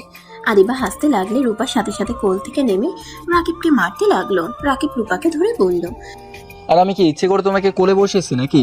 তুমি নিজেই তো আমার কোলে বসেছো। তুই দেখলে আমি বসছি, তাহলে তুই সরে গেলি না কেন? আরে ভাবার কই সুযোগ দিলে যে সরে যাবো নাকি থাকবো? নি দুজন থাম। আদিত্য তোয়ালা পরে ওয়াশরুম থেকে বের হয়ে দেখে রাকিব আর রূপা। আদিত্যর দিকে তাকিয়ে রূপা বলল, বাহ আদিবা, তোর জামাই তো কত কিউট রে। কথাটা বলে লজ্জায় মুখ বানালে আদিবা রেগে আদিত্যর দিকে পার্সেল ছুঁড়ে মেরে বলল, নিজের শরীর সবাইকে দেখানোর খুব ইচ্ছা জাগছে তাই না? যাও ভেতরে, যত সব। আদিত্য পার্সেলটা নিয়ে ওয়াশরুমে চলে গেল। আদিবাকে রেগে যেতে দেখে রূপা হাসতে হাসতে বলল, বাহ বাহ, বান্ধবী দেখি জামাইয়ের দিকে কারো নজর দিতে দিবে না। দোস্ত, আর কাউকে জামাইয়ের ভাগ দিস বা না দিস, আমাকে দিস তাহলে চলবে। রূপা, রাগ তুলিস না। আমার জামাইয়ের দিকে নজর দিলে খবর আছে। তোর বয়ফ্রেন্ডের দিকে আমি কোনোদিন নজর দিয়েছি? দেশ নাই, ওটা তোর ভুল। তাই বলে আমি যে দেব না এটা তো হতে পারে না। রূপা, বাজে কথা বলবে না। আদিত্য তোমার দেবর হবে, তাই ওকে নিয়ে মজা করা বন্ধ করো। কিসের দেব? ওই আমার জামাই হবে। রাকিব রেগে যেতে লাগলো, সাথে আদিবাও রেগে গেল। দুজনকে রাখতে দেখে রূপা মনে মনে অনেক হাসতে লাগলো। আদিত্য ওয়াশরুম থেকে বের হয়ে দেখে রাকিব রেগে আছে। আদিত্য তাড়াতাড়ি করে গিয়ে রাকিবকে ধরে বলল, ভাইয়া কি হয়েছে, এত রাগ করছো কেন? ভাইয়া তোমাকে না বললাম মাথা ঠান্ডা রাখতে? আদিত্যকে রাকিব ধাক্কা দিয়ে সরিয়ে দিয়ে বলল, তুমি আর একটা কথা বলবে না। আমার ভালোবাসাকে তুমি নিয়ে নিচ্ছ। এই কয়েকদিনে আমার আব্বু আম্মুর মনে অনেকখানি জায়গা করে নিয়েছো, আবার আমার ভালোবাসার মানুষটার দিকে নজর দিচ্ছ। রাকিব আদিত্যকে আর কিছু বলতে না দিয়ে হানহান করে চলে গেল। আদিত্য হয়ে দাঁড়িয়ে থেকে রাকিবের চলে যাওয়ার দিকে তাকিয়ে দেখতে লাগলো। আদিত্য রূপার দিকে তাকিয়ে বলল, আপু, আমি আপনার সাথে কি করছি? আপনি ভাইয়াকে কি বলছেন? আমি তো আপনাকে নিজের বড় বোনের মতো দেখি। আরে কিসের বড় বোন? আমাকে বইয়ের নজরে দেখতে পারো। আদিবা আরো রেগে গেল। রেগে রূপার সামনে আদিত্যকে ধরে ঠোঁটে কিস করে দিল। আদিত্য রূপা অবাক হয়ে গেল। আদিত্য চোখ বড় বড় করে ফেলে। আদিবা 2 মিনিট পর ছেড়ে দিয়ে আদিত্যকে শক্ত করে জড়িয়ে ধরে বলল, আদিত্য শুধু আমার স্বামী, আর কারো না। আমার স্বামীর দিকে যে নজর দিবে আমি তার চোখ তুলে ফেলবো। আদিত্য আদিবার কথা শুনে ইমোশনাল হয়ে গেল। আদিত্য আদিবার দিকে তাকিয়ে ভাবতে লাগলো, আমাকে নিয়ে তুমি এমন পাগলামি করছো? যখন জানতে পারবে আমি কোনো ভালো ছেলে না, আমি তোমার জীবনটা বরবাদ করে দেওয়ার সেই মানুষটা, আমায় তুমি তখন ঘৃণা করবে। আমাকে এতটা ভালোবাসা তখন আর হয়তো দিবে না। রূপা আদিবার পাগলামি দেখে হাসতে লাগলো। আদিবা রূপাকে দেখে হাসতে হাসতে বলল, তোর কি মনে হয় আমি তোর জামাইয়ের দিকে নজর দেব? আরে আমি তো রাকিব আর তোকে একটু জেলাসি করাচ্ছিলাম। শোন, তুই ভালো করে জানোস আমার মন প্রাণ জুড়ে শুধুমাত্র রাকিব, আর কেউ নাই। আর জায়গা আমি কাউকে দিতেও পারবো না। আর আদিত্য তো আমার ছোট ভাইয়ের মতো, আর তার উপরে আবার তোর স্বামী, সেখানে আমি ওর দিকে নজর কিভাবে দিই বলতো? রূপার কথা শুনে আদিত্য অনেকটাই খুশি হলো। আর আদিবা লজ্জায় পড়ে গেল। আদিবা রূপাকে বলল, সরি। থাক, সরি বলতে হবে না। আর আদিত্য, তোমার ভাইকে বলো না আমি যে ওকে এখনো ভালোবাসি, তাহলে আবার আমার উপরে অধিকার খাটাতে আসবে। আপু, ভাইয়া আপনাকে অনেক ভালোবাসে। ভাইয়া এখন আর আগের মতো কথায় কথায় রেগে যায় না। আপু, ভাইয়াকে আর কষ্ট দিয়েন না, ভাইয়াকে ক্ষমা করে দেন। সময় হলেই দেব। ওকে আরো নিজেকে পাল্টাতে হবে। হ্যাঁ, ও আগের থেকে এখন সত্যি অনেক পাল্টে গেছে। কারণ এখন যদি আগের রাকিব হতো, রেগে আমার গলা চেপে ধরতো তোমাকে নিয়ে এসব কথা বলার জন্য। কিন্তু ও নিজেকে অনেকটাই কন্ট্রোল করে চলে গেছে। কিন্তু আরো পরিবর্তন হতে হবে। আপু, বেশি পরিবর্তন করতে গিয়ে আবার যেন হারিয়ে ফেলেন না। ওসব বাদ দাও, চলো নিচে যাই। সবাই আনন্দ করছে, তোমরা এত দেরি করে ঘুম থেকে উঠলে কত কিছু মিস করেছো। তুই যা, আমরা আসছি। রূপা চলে গেল।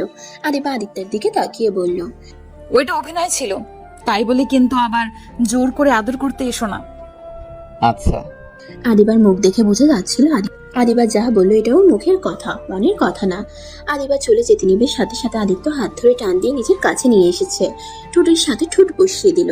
আদিবা প্রথমে নিজেকে আদিত্য থেকে সরিয়ে নেওয়ার চেষ্টা করলে আদিবা পরে আর পারে না। আদিত্য ঠোঁট চুষতে লাগলো। আদিত্য মিটিমিটি হাসতে লাগলো আর মনে মনে ভাবতে লাগলো, আমি বুঝতে পারছিলাম তুমি আমার কি থেকে কি চাচ্ছ। তুমি হইলে এমন মানুষ, নিজের ইচ্ছেটা মুখে প্রকাশ করতে পারো না। তোমার না কথা মানে তুমি ওইটা চাও। আস্তে আস্তে আমি তোমাকে বোঝার চেষ্টা করব। আদিত্যর নিঃশ্বাস বন্ধ হয়ে আসতে নিলে আদিবাকে ছেড়ে দিলে দুজন জোরে জোরে নিঃশ্বাস নিতে লাগলো। আদিবা রাগ দেখাতে যাবে, আদিত্যর সাথে সাথে গালে চুমু দিয়ে দৌড়ে পালিয়ে গেল। আদিবা হাসতে লাগলো। আদিবা রুম থেকে বের হয়ে গেল। আদিত্য সবার সাথে বসে গল্প করছে। কিছু মেয়েরা আদিত্যকে ধরে নাচতে লাগলে আদিবা রাগে লোক নিয়ে তাকাতেই আদিত্য চোখ গেলে সাথে সাথে বসে পড়লো। রূপা ব্যাপারটা দেখে মিটিমিটি করে হাসতে লাগলো। আদিত্যকে আবার নিয়ে যেতে নেবে আদিত্য বলল, আপনারা নাচেন, আমি দেখি। আদিত্যকে ওরা জোর করতে লাগলে আদিবা ওদের সামনে গিয়ে দাঁড়ালে আদিবাকে নাচাতে লাগলো। আদিবা পড়ে যেতে নিবে, সাথে সাথে আদিত্য ধরে ফেললো। আদিত্য আদিবাকে সোজা করে দাঁড় করিয়ে দিল। আস্তে নাচেন, আর একটু হইলে উনি পড়ে যাইতো। আদিত্যর কথা শুনে সবাই হাসতে লাগলো আর বলতে লাগলো, আর সবাই মজা করে অনেক কিছু বলতে লাগলো। আদিবা লজ্জা পেয়ে গেল। আদিবার হাত ধরে ওর এক কাজিন নাচতে গেলে আদিত্যর রাগ উঠে গেল আদিবাকে টাচ করতে দেখে। আদিবা আর আদিবার কাজিনের মাঝখানে গিয়ে আদিবার হাত ধরে নাচতে লাগলো আর কানে কানে বলল, আপনি ওনার সাথে কেন নাচলেন? আরে রেগে যাওয়ার কি আছে, ওইটা আমার কাজিন হয়তো। যে না সেই হোক গা, আমার বউকে অন্য কেউ টাচ করতে পারবে না। রাকিবের সাথে থেকে কি তোমার মাথা গেছে নাকি? কেন ভাইয়া, কি করছে? রাকিব রূপাকে কারোর সাথে সহ্য করতে পারে না, ছোট ছেলেদের সাথেও ঝগড়া লাগিয়ে দেয়, আর তুমি দেখছি ওর মতো করছো। আদিত্য আদিবার কথা শুনে রূপার দিকে তাকালো। রূপা অন্য ছেলেদের সাথে নাচছে, রাকিব নিচের দিকে তাকিয়ে বসে আছে আর চোখে তাকিয়ে দেখতে লাগলো। আদিত্যর মাথায় একটা বুদ্ধি আসলো। আদিবাকে ছেড়ে দিয়ে রূপার কাছে গিয়ে রূপার হাত ধরে ঘোরাতে ঘোরাতে রাকিবের উপরে ফেলে দিল। রাকিব সাথে সাথে ধরে ফেললো। রাকিব রূপাকে ধরলে আদিত্য রাকিব আর রূপাকে তুলে বলল, ভাবি, আপনার কাজ দেখে অবাক।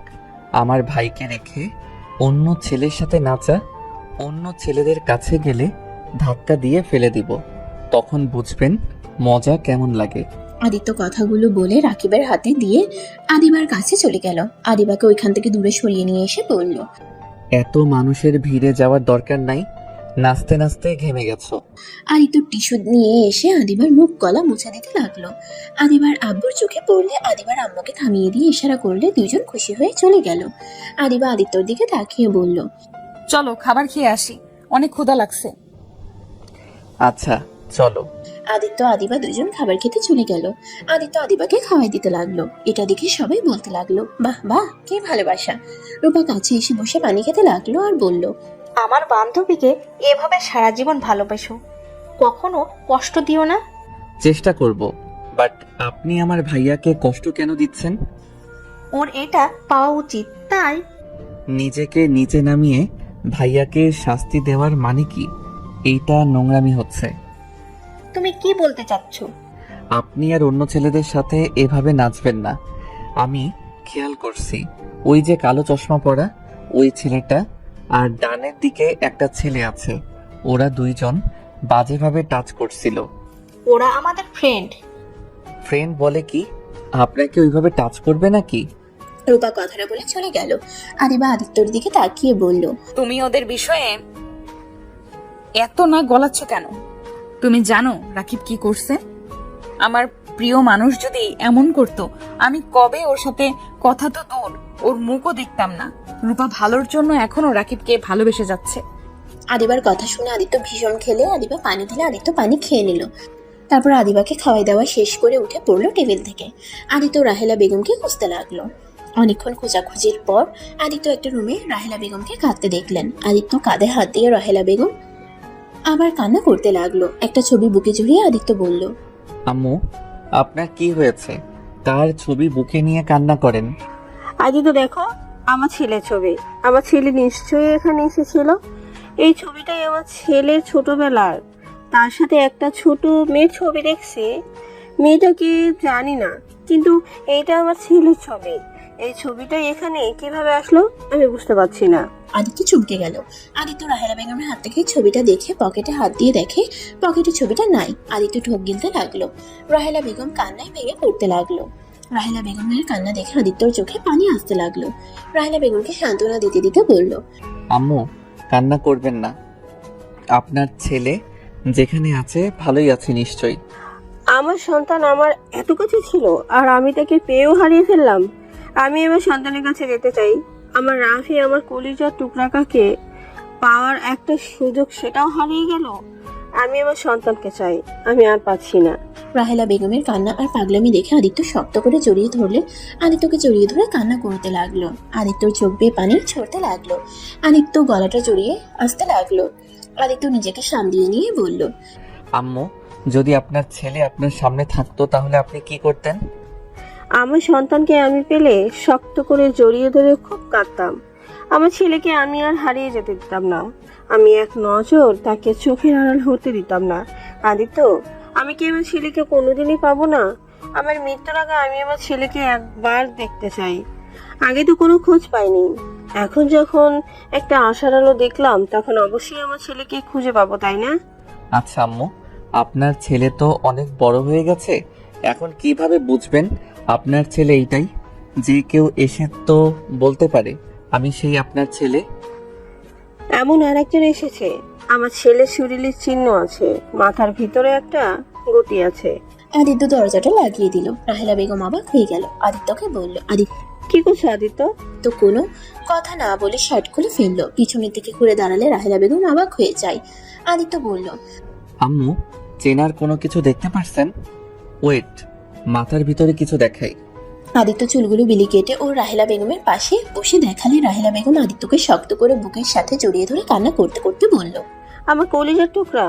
আর তুই রাফি, আগে কেন বলস নাই? এতদিন কোথায় ছিলি? আদিত্যর সারা মুখে চুমু দিতে লাগলো। আদিত্য ওর আম্মুকে জড়িয়ে ধরে কান্না করতে লাগলো আর বলতে লাগলো, কি বলতাম? আমি যদি আপনাদের বলতাম আমি আপনাদের সন্তান, তাহলে আপনারা কেউ বিশ্বাস করতেন না। আমার পালিত মা বাবা যখন মারা যায় তখন ওনারা আমার গলার হারে আপনাদের ছবি দেখিয়েছিল, কিন্তু আমি ওই হারটা বিক্রি করে দিয়েছিলাম। আমার পালিত বাবা মা মারা যাওয়ার আগে আমাকে সবকিছু বলে গেছে। কিভাবে আমাকে তারা চুরি করেছিল, আমাকে তারা বিক্রি করে দিতে গেছিল, কিন্তু তার স্ত্রী মানে আমার পালিত মা আমাকে বিক্রি করতে দেয় নাই। তার নাকি আমার প্রতি অনেক মায়া হয়েছিল। তাদের কোনো সন্তান ছিল না। আমার 10 বছর সময় আতিয়া জন্মগ্রহণ করে। আমি তখনও জানতাম না আমি তাদের সন্তান না। আমার 17 বছর সময় আমার পালিত বাবা মা আমাকে সব বলে দিয়েছিল আমি তাদের সন্তান না। আমার ছোটবেলার সব কিছু আমার কাছে দিয়েছিল। তারা দুইজন এনকাউন্টার হয়ে মারা যায়। তারপর থেকে আমি আমার ছোট বোন আতিয়াকে নিয়ে একা থাকতাম। ওর খাবার জন্য আমি চেনটা বিক্রি করে দিয়েছিলাম। এমনকি আমি একটা অন্যায় কাজও করেছি। তার পাপের শাস্তি হিসেবে আমার বোনকে পেতে হয়েছে। আদিত্য কথাগুলো বলে কান্না করতে লাগলো। কান্নায় ভেঙে পড়লে রাহেলা বেগম জড়িয়ে ধরে কান্না করতে করতে বলল, কান্না করিস না বাবা, এখানে তোর কোনো দোষ নেই। ওর চাচাতো ভাই তো জঘন্য কাজটাই করে মেরে ফেলছে, এখানে তোর কি দোষ? আদিত্য ওর আম্মুকে শক্ত করে জড়িয়ে ধরে কান্না করতে করতে বলল, আম্মু, আমিও একটা ভুল করছি। আম্মু, আমি যদি বলি আদিবার ধর্ষণকারী আর কেউ না, আমি নিজেই। আদিত্যর কথা শুনে রাহেলা বেগম আদিত্যকে ছেড়ে দিল। রাহেলা বেগম কান্না থামিয়ে বলল, মানে কি বলছি? আম্মু, আমি সেই ছেলেটা যে নিজের বোনের খাবারের জন্য ছিনতাই করতে গিয়ে তাকে ধর্ষণ করেছিল, যার শাস্তি আমার বোনটাকে পেতে হয়েছে। আদিত্যর কথা শুনে রাহেলা বেগম হতভম্ব হয়ে গেল। আদিত্য ওর আম্মুর পা জড়িয়ে ধরে বলল, আম্মু, আমি সেদিন জানি না কোন জ্ঞানে ছিলাম, আমি নিজের অজান্তে এমন ভুল করে ফেলি। সেই দিন পর থেকে আমি শান্তিতে ঘুমাতে পারি নাই। এই পাপের জন্য আমি ভিতরটা শেষ হয়ে যাচ্ছে। কুড়ে কুড়ে খাচ্ছে এই অপরাধটা, আমি সহ্য করতে পারছি না। আমি আদিবার সামনে যতবার বলতে গেছি আমি ভয়ে বলতে পারছি না। আম্মু, আমি ভুল শোধরানোর জন্য বিয়েও করলাম, কিন্তু তারপর নিজের ভিতরে অপরাধ বোধটা আমাকে শেষ করে দিচ্ছে। রাহেলা বেগম আদিত্যকে ধরে খাটে বসিয়ে দিয়ে বলল, চুপ, কাউকে কিছু বলবি না। এই কথা এখানে শেষ করে দে। এই কথা কোনোদিন কারো সামনে নিয়ে আসিস না। ওরা যদি জানতে পারে তাহলে ওরা তোকে মেরে ফেলবে। আমি তোকে আর হারাতে চাই না। এই কথা আর কাউকে বলবি না। ওদের কাছে কোনো প্রশ্ন নাই। ওই ছেলেটাই কেমন দেখতে, ছেলেটার কণ্ঠ কেমন সেটাও ভালো করে মনে নাই, তাই ওরা তোকে ধরতে পারে না। যখন ধরতে পারে নাই তখন একেবারে চুপ হয়ে যা। আম্মু, পাপ কখনোই চাপা থাকে না। ওইটা পরে দেখা যাবে। তুই আর কোনোদিন এই কথাগুলো মনের ভুলেও কাউকে বলবি না। আম্মু, আমি এভাবে থাকলে মারা যাব। এভাবে তিলে তিলে মরার থেকে সব সত্যি বলে যদি মৃত্যুর স্বাদ গ্রহণ করা খুব ভালো। চুপ কর তুই। আদিবাকে বিয়ে করছো, এখানে তুই ওকে ভালো রাখার চেষ্টা করবি। ওকে সম্পূর্ণ ভালোবাসা দিয়ে ওর মনে জায়গা করে নে। তারপর যখন তোর মনে হবে বলে দেওয়া উচিত তখন সব বলবি, তার আগে কখনো বলিস না। আদিত্য রাহেলা বেগমকে জড়িয়ে ধরে কান্না করতে লাগলো। রাহেলা বেগম আদিত্যের চোখ মুছে দিল। হঠাৎ করে বাথরুম থেকে দরজা খোলার শব্দ শুনে দুজনে ভয় পেয়ে গেল। দুজন ঘুরে তাকিয়ে দেখে সাইফুল চৌধুরী। রাহেলা বেগম দীর্ঘ নিঃশ্বাস ফেলল। সাইফুল চৌধুরী আদিত্যকে শক্ত করে জড়িয়ে ধরে ইমোশনাল হয়ে গেল। আদিত্য ইমোশনাল হয়ে যায়। আদিত্যর আব্বু বলল, তোকে কত খুঁজেছি আর তুই আমাদের কত কাছে, অথচ আমরা তোকে চিনতে পারি নাই। তোর কোনো দোষ নাই, আর তুই আমাদের কত কাছে, অথচ আমরা তোকে চিনতে পারি নাই। তোর কোনো দোষ নাই। আজ যদি আমাদের সাথে থাকতে তাহলে কখনোই এমন ভুল হতো না। সব দোষ আমাদের। কেন যে তোকে সাবধানে রাখতে পারি নাই।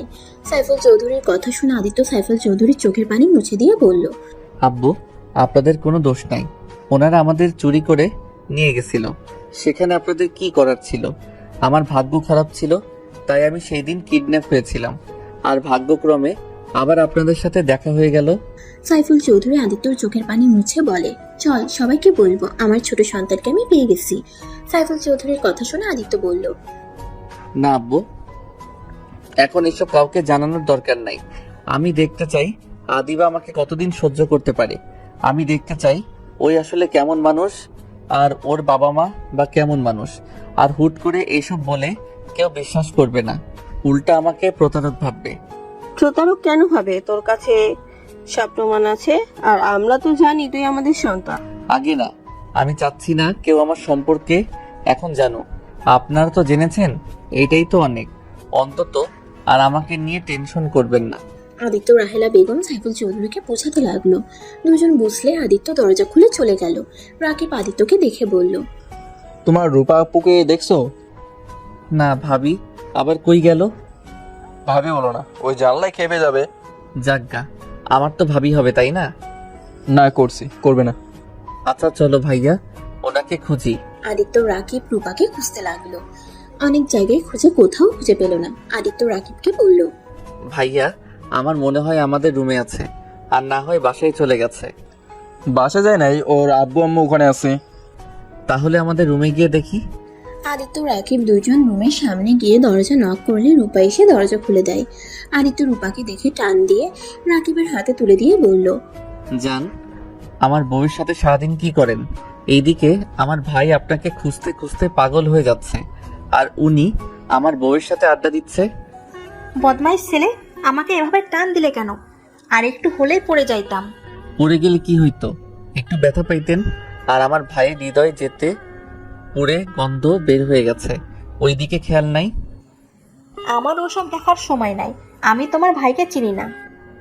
দূর, চেনেন না চেনেন ওইটা শুনে লাভ নাই।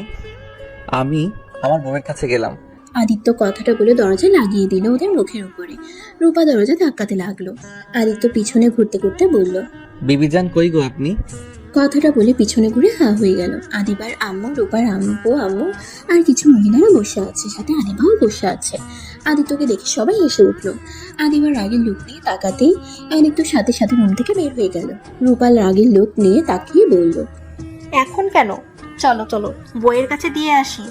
রূপা আদিত্যকে টানতে টানতে রুমে নিয়ে গেল। আদিত্য রূপাকে বলল, আপু, আমাকে ছাড়েন, আমাকে যেতে দেন। কেন যেতে দেব? আমাকে বের করলে না বইয়ের কাছে যেতে চাইলে? চলো বইয়ের কাছে নিয়ে যাই। রূপা ওকে ছাড়ে। ছাড়বো না। কত লজ্জা পেতে পারে আমি সেটাই দেখবো। আমার মুখের সামনে দরজা লাগিয়ে দিয়েছে। আমি যে ওর বড় বোনের মতো, তারপর লজ্জা শরম নাই। আদিত্য লজ্জায় মাথা নিচু করে ফেললো। আদিবার আম্মু বলে উঠল, রূপা, আদিত্য কিন্তু তোমার সম্পর্কে সমান আছে। ওই তোমার বান্ধবীর জামাই, তার মানে তোমার সাথে সেই মজা করতে পারে। থ্যাংক ইউ শাশুড়ি আম্মু। আদিত্য কথাটা বলে রূপার হাত সরিয়ে দিয়ে বলল। রূপার মুখের দিকে এগিয়ে গিয়ে বলল, আপনি আমার সম্পর্কে শ্যালিকা হন, তাই শ্যালিকার মতো থাকেন, বড় বোনের মতো শাসন করতে আসেন না। তাই নাকি? দুলা ভাই আমার, দুলা ভাই চলেন আপনাকে একটু স্পেশাল যত্ন করি। আদিত্যকে রূপা নিয়ে যেতে চাইলে আদিবা রূপাকে বলল, একদম না আদিত্য, ওর সাথে যাও না। স্পেশাল আদর কিন্তু ভয়ঙ্কর হয়ে যাবে। কেন? দেখি কি আদর দেয়, একটু দেখা উচিত তো। আদিবা তুই চুপ কর। সব দুলা ভাইরা এটা খাইছে, তোর জামাই কেন বাদ যাবে? আরে তো যাও না, গেলে কিন্তু বিপদ হবে। দেখা যাক ভাইয়া কি করে। আদিত্য রূপার সাথে গেল। রাকিব আদিবা ওদের পিছন পিছন যেতে লাগলো। রূপা আদিত্যর থেকে কিছুটা দূরে গিয়ে আদিবার ফ্রেন্ডদের আর কিছু কাজিনসদের ডেকে নিয়ে কানে কানে বলল। তারপর সবাই মিলে হাত মিলালো। আদিত্য প্রকুচকে তাকিয়ে দেখতে লাগলো। আদিবা আদিত্যকে বলল, তুমি রাকিব ভাইয়ের সাথে এখান থেকে পালাও, না হলে কিন্তু তোমার নাজেহাল করে ছাড়বে। কেন, কি করবে? আমাকে মারবে নাকি? না মারবে না খাওয়াবে। তাই নাকি? এইটা তো ভালো। ভালো না সাই, আমার সাথে তুমি চলো। রাকিব আদিত্যর হাত ধরে দৌড় দিল। আদিত্যর পিছন পিছন রূপারা দৌড়ে যেতে লাগলো। আদিত্যকে বাইকে বসিয়ে রাকিব মুখ ভেঙচি দিয়ে পালিয়ে গেল। আদিত্যকে নিয়ে বাসায় চলে গেল। আদিত্য রাকিবের দিকে তাকিয়ে বলল, কি হয়েছে? এমন ভাবে বাসায় নিয়ে আসলে কেন? বাসায় না নিয়ে আসলে? মরিচের মিষ্টি, মরিচের গুঁড়ার শরবত, যত ঝালের খাবার আছে তার থেকে ডবল মরিচের গুঁড়া দিয়ে খাওয়া হতো। এর আগে আমার এক ফ্রেন্ড জামাই হসপিটালে ভর্তি ছিল, 5 জন ছিল। একদিন পর হসপিটাল থেকে নিয়ে আসা হয়েছিল। ওই 6 জন ওদের দেখলে ভয়ে কাঁপে। রাকিবের কথা শুনে আদিত্য হাসতে লাগলো। রাকিব ভ্রুকুচকে তাকিয়ে বলল, রে হাসো কে? ওনারা এত দুষ্টু, আমাকে ঝাল খাওয়াবে। আমি ঝাল অনেক খেতে পারি, আমার ওইসব কিছু হতো না। মরিচ ডলে ভাত খাওয়ার অভ্যাস আছে আমার। কত ঝাল খাইতে পারো তার থেকে ডবল খাওয়াবে। ওই সব রাখো, যাও রুমে যাও, আমাকে কল দিয়ে বলে দেবো আমরা বাসায় চলে এসেছি। রাকিব কথাটা বলে চলে যেতে নিবে, তখনই আদিত্য রাকিবকে বলল, ভাইয়া, তোর বাইকের চাবিটা দিবে? তুমি কি গাড়ি চালাতে পারো? ফ্রেন্ডদের বাইক চালিয়ে শিখেছিলাম। আচ্ছা নাও। রাকিব আদিত্যকে চাবিটা ঢিল দিয়ে দিলে আদিত্য ক্যাচ করে ধরে চলে গেল। বাইক নিয়ে সোজা গ্রামে চলে গেল। গ্রামে গিয়ে ওর বোনের কবরের সামনে গিয়ে বসে কান্না করতে করতে বলল, বুনু, তোমাকে অনেক মনে পড়ছে, আমার খুব কষ্ট হচ্ছে। বুনু গো, বুনু, ওই বুনু ওঠো না, তোমার মুখ থেকে ভাইয়া ডাক শুনতে ইচ্ছা করছে। ওই বুনু ওঠো না। আদিত্য কথাগুলো বলে কান্না করতে লাগলো। আদিত্য কবরটা জড়িয়ে ধরে কান্নায় ভেঙে পড়লো। কবরের পাশ দিয়ে মানুষগুলো যাচ্ছিল আর সবাই অবাক হয়ে যাচ্ছিল। আদিত্য অনেকক্ষণ ধরে কান্না করে কবর জড়িয়ে কখন যেন অজ্ঞান হয়ে যায়। আদিত্য জ্ঞান ফিরলে দেখতে পারে চারিদিকে অন্ধকার হয়ে গেছে। আদিত্য কবর থেকে উঠে পড়লো। কবর থেকে বের হয়ে সোনার দোকানে চলে গেল। গিয়ে আদিত্য দোকানদারের সাথে কথা বলে ঢাকার উদ্দেশ্যে বের হয়ে গেল। ঢাকায় যেতে যেতে রাত 12টা বেজে গেল। বাসার ভিতরে ঢুকে বাইক গ্যারেজে রেখে বাসার সদর দরজা নক করলো। কলিং বেল বাজাতেই দরজা খুলে গেল। আদিত্য সদর দরজাটা লাগিয়ে দিয়ে নিজের রুমে চলে গেল। রুমে গিয়ে লাইটটা জ্বালাতে দেখে আদিবা বিছানায় শুয়ে আছে। আদিত্য আলমারি থেকে শার্ট প্যান্ট বের করে লাইট অফ করে ওয়াশরুমে চলে গেল। গোসল করে বের হয়ে আদিবার পাশে শুয়ে পড়লো। সকালে ঘুম ভাঙলেই দেখে আদিবার রাগের লোক নিয়ে তাকিয়ে আছে। আদিত্য উঠে আতশোয়া হয়ে বসে বলল, কি হয়েছে? এভাবে রাগী লোক নিয়ে তাকিয়ে আছো কেন? গতকাল সারা দিন কোথায় ছিলে? তুমি জানো এখানে কি হয়ে গেছে? না, কি হয়েছে? রাকিব কতটা রেগে গিয়েছিল। রাকিবের ধারণা তোমাকে ওই বাইক দিয়েছে, তুমি বাইক নিয়ে পালিয়ে গেছো, আর নাকি ফিরবে না। তোমাকে বিশ্বাস করা ওর ভুল হয়েছে। কি ভাইয়া এইসব বলছে? হ্যাঁ, আর রাগ হওয়ার কথা ফোন বন্ধ করে রেখেছিলে কেন? তোমার তো কোনো খোঁজ খবর ছিল না। এখানে রাকিবের দোষ কি হবে? তাই বলে ভাইয়া আমাকে সন্দেহ করতে পারলো? পারছে। তুমি ওকে বাইকের চাবি দিয়ে আসো। তোমার বাইক দরকার হইলে আমাকে বলতে পারতে, আমি তোমাকে বাইক কিনে দিতাম। এইভাবে ওর বাইক নিয়ে উধাও হওয়ার কি আছে? আম্মু আব্বু কিছু বলে নাই? আঙ্কেল আন্টি তো বলছে তুমি পালাও নাই, তুমি নিশ্চয়ই কোনো কাজে গেছো। তুমি ফিরে আসবে। রাকিব ওর আব্বু আম্মুকে তোমার উপরে এত কনফিডেন্স দেখে আরো রেগে গেছিল। ও আচ্ছা। তা তুমি কোথায় গেছিলে? কেন ফোন ধরো নাই? তোমার কি জ্ঞান বুদ্ধি নাই? একজন যে তোমাকে থাকতে দিল, নিজের ছোট ভাইয়ের মতো ভালোবাসলো, তার ফোন না ধরে ফোন বন্ধ করে রাখার মানে কি? ওই কতটা কষ্ট পেয়েছে তোমার ধারণা আছে? ও আচ্ছা। আদিত্য খাট থেকে উঠে ওয়াশরুমে গিয়ে ফ্রেশ হয়ে নিল। তারপর ওর কাগজপত্র তুলে নিল ব্যাগে। তারপর ব্যাগটা কাঁধে নিয়ে বাইকের চাবি হাতে নিয়ে রুম থেকে বের হতে যাবে। কি ব্যাপার? এইসব নিয়ে কোথায় যাচ্ছ? গ্রামে চলে যাব। মানে? কিছু না। আদিত্য সিঁড়ি ভেঙে নিচে গিয়ে দেখে সবাই বসে আছে। আদিবার আম্মু আব্বু রাকিব রাহেলা বেগম সাইফুল চৌধুরী বসে আছে। আদিত্যকে দেখে রাহেলা বেগম বলল, ওই তো আদিত্য। কিরে আদিত্য, কোথায় চলে গেছিলি? ফোন কি হয়েছে তোর? আদিত্য রাকিবের হাতে চাবিটা তুলে দিয়ে বলল, গ্রামের বাড়িতে গেছিলাম, ফোনটা চার্জ নেই আর ফোনের কথা মনেও ছিল না। আদিত্য ওর পকেট থেকে ফোন বের করে রাকিবের হাতে দিয়ে বলল, ভাইয়া, টাকার জন্য একটা সময় চিন্তাই করছি, মন না চাইলেও এই জঘন্য কাজটা করতে হয়েছে। কারণ আমার না ছিল আমার বাবা মা। ছোট বোনের ক্ষুধা দেখে তার চোখের পানি সহ্য হতো না। আমার বোনটা ছিল ছোট বাচ্চাদের মতো, বুদ্ধি বিকাশ ঘটে নাই। ওই বুঝতে পারতো না ভাইয়ার কোনো সামর্থ্য নাই তাকে কিছু কিনে নিয়ে এসে দেওয়ার। আমি নিজেই ছোট, সেখানে বোনের জন্য কিভাবে কি করব। বোন যখন আমাকে জড়িয়ে ধরে কান্না করে বলতো, ভাইয়া আমার অনেক ক্ষুধা লাগছে, আমাকে কিছু খেতে দাও, আমি আর সহ্য করতে পারছি না। আদিত্য কথাগুলো বলে চোখের পানি ফেলতে লাগলো, তারপর আবার বলতে লাগলো। বাবা মা কখনোই আমাদের ভাই বোনকে দিয়ে কোনো কাজ করাতো না। তাদের খুব আদরের সন্তান আমরা। হঠাৎ করে তারা আমাদের ছেড়ে চলে যেতে হয়েছে। তাদের পাপের শাস্তি তারা পেয়ে গেছিল। অথচ আমরা দুই ভাই বোন হয়ে যাই এতিম। কেউ কখনোই আমাদের দিকে ঘুরেও তাকায় নাই, কারণ আমরা ছিলাম বাচ্চা পাচারকারীর সন্তান। আমাদের দিকে সমাজের কেউ কখনোই ভালো চোখে দেখবে না। আমার বাবা মা আমার কথাটাতে তাদের কাজ বাদ দিয়ে দিলেও পুলিশ সেই তাদের এনকাউন্টার করে মেরে ফেলে। বুঝতে পারছিলাম ছোট বোনকে নিয়ে কি করব। বোনের কান্না চিৎকার শুনে সবার বাড়িতে ভাত ভিক্ষা চাইতে গেছিলাম। কেউ আমাদের দিকে ঘুরেও তাকায় নাই। সবাই দরজা বন্ধ করে দিয়েছে, কেউ ঘাড় ধাক্কা দিয়ে বের করে দিয়েছে। আদিত্য চোখের পানি ফেলতে ফেলতে বলল। চাচির পায়ে ধরেছিলাম, তার বাড়ির সব কাজ করে দিয়েছিলাম। তারপর শুনি এক মুঠো ভাত দিয়েছিল। এক মুঠো ভাত নিয়ে ঘরে ঢুকে দেখি বোনটা কান্না করতে করতে ঘুমিয়ে গেছে। প্লেট খাবার রেখে কাজের সন্ধানে বের হয়েছি, কেউ কাজ দেয় নাই।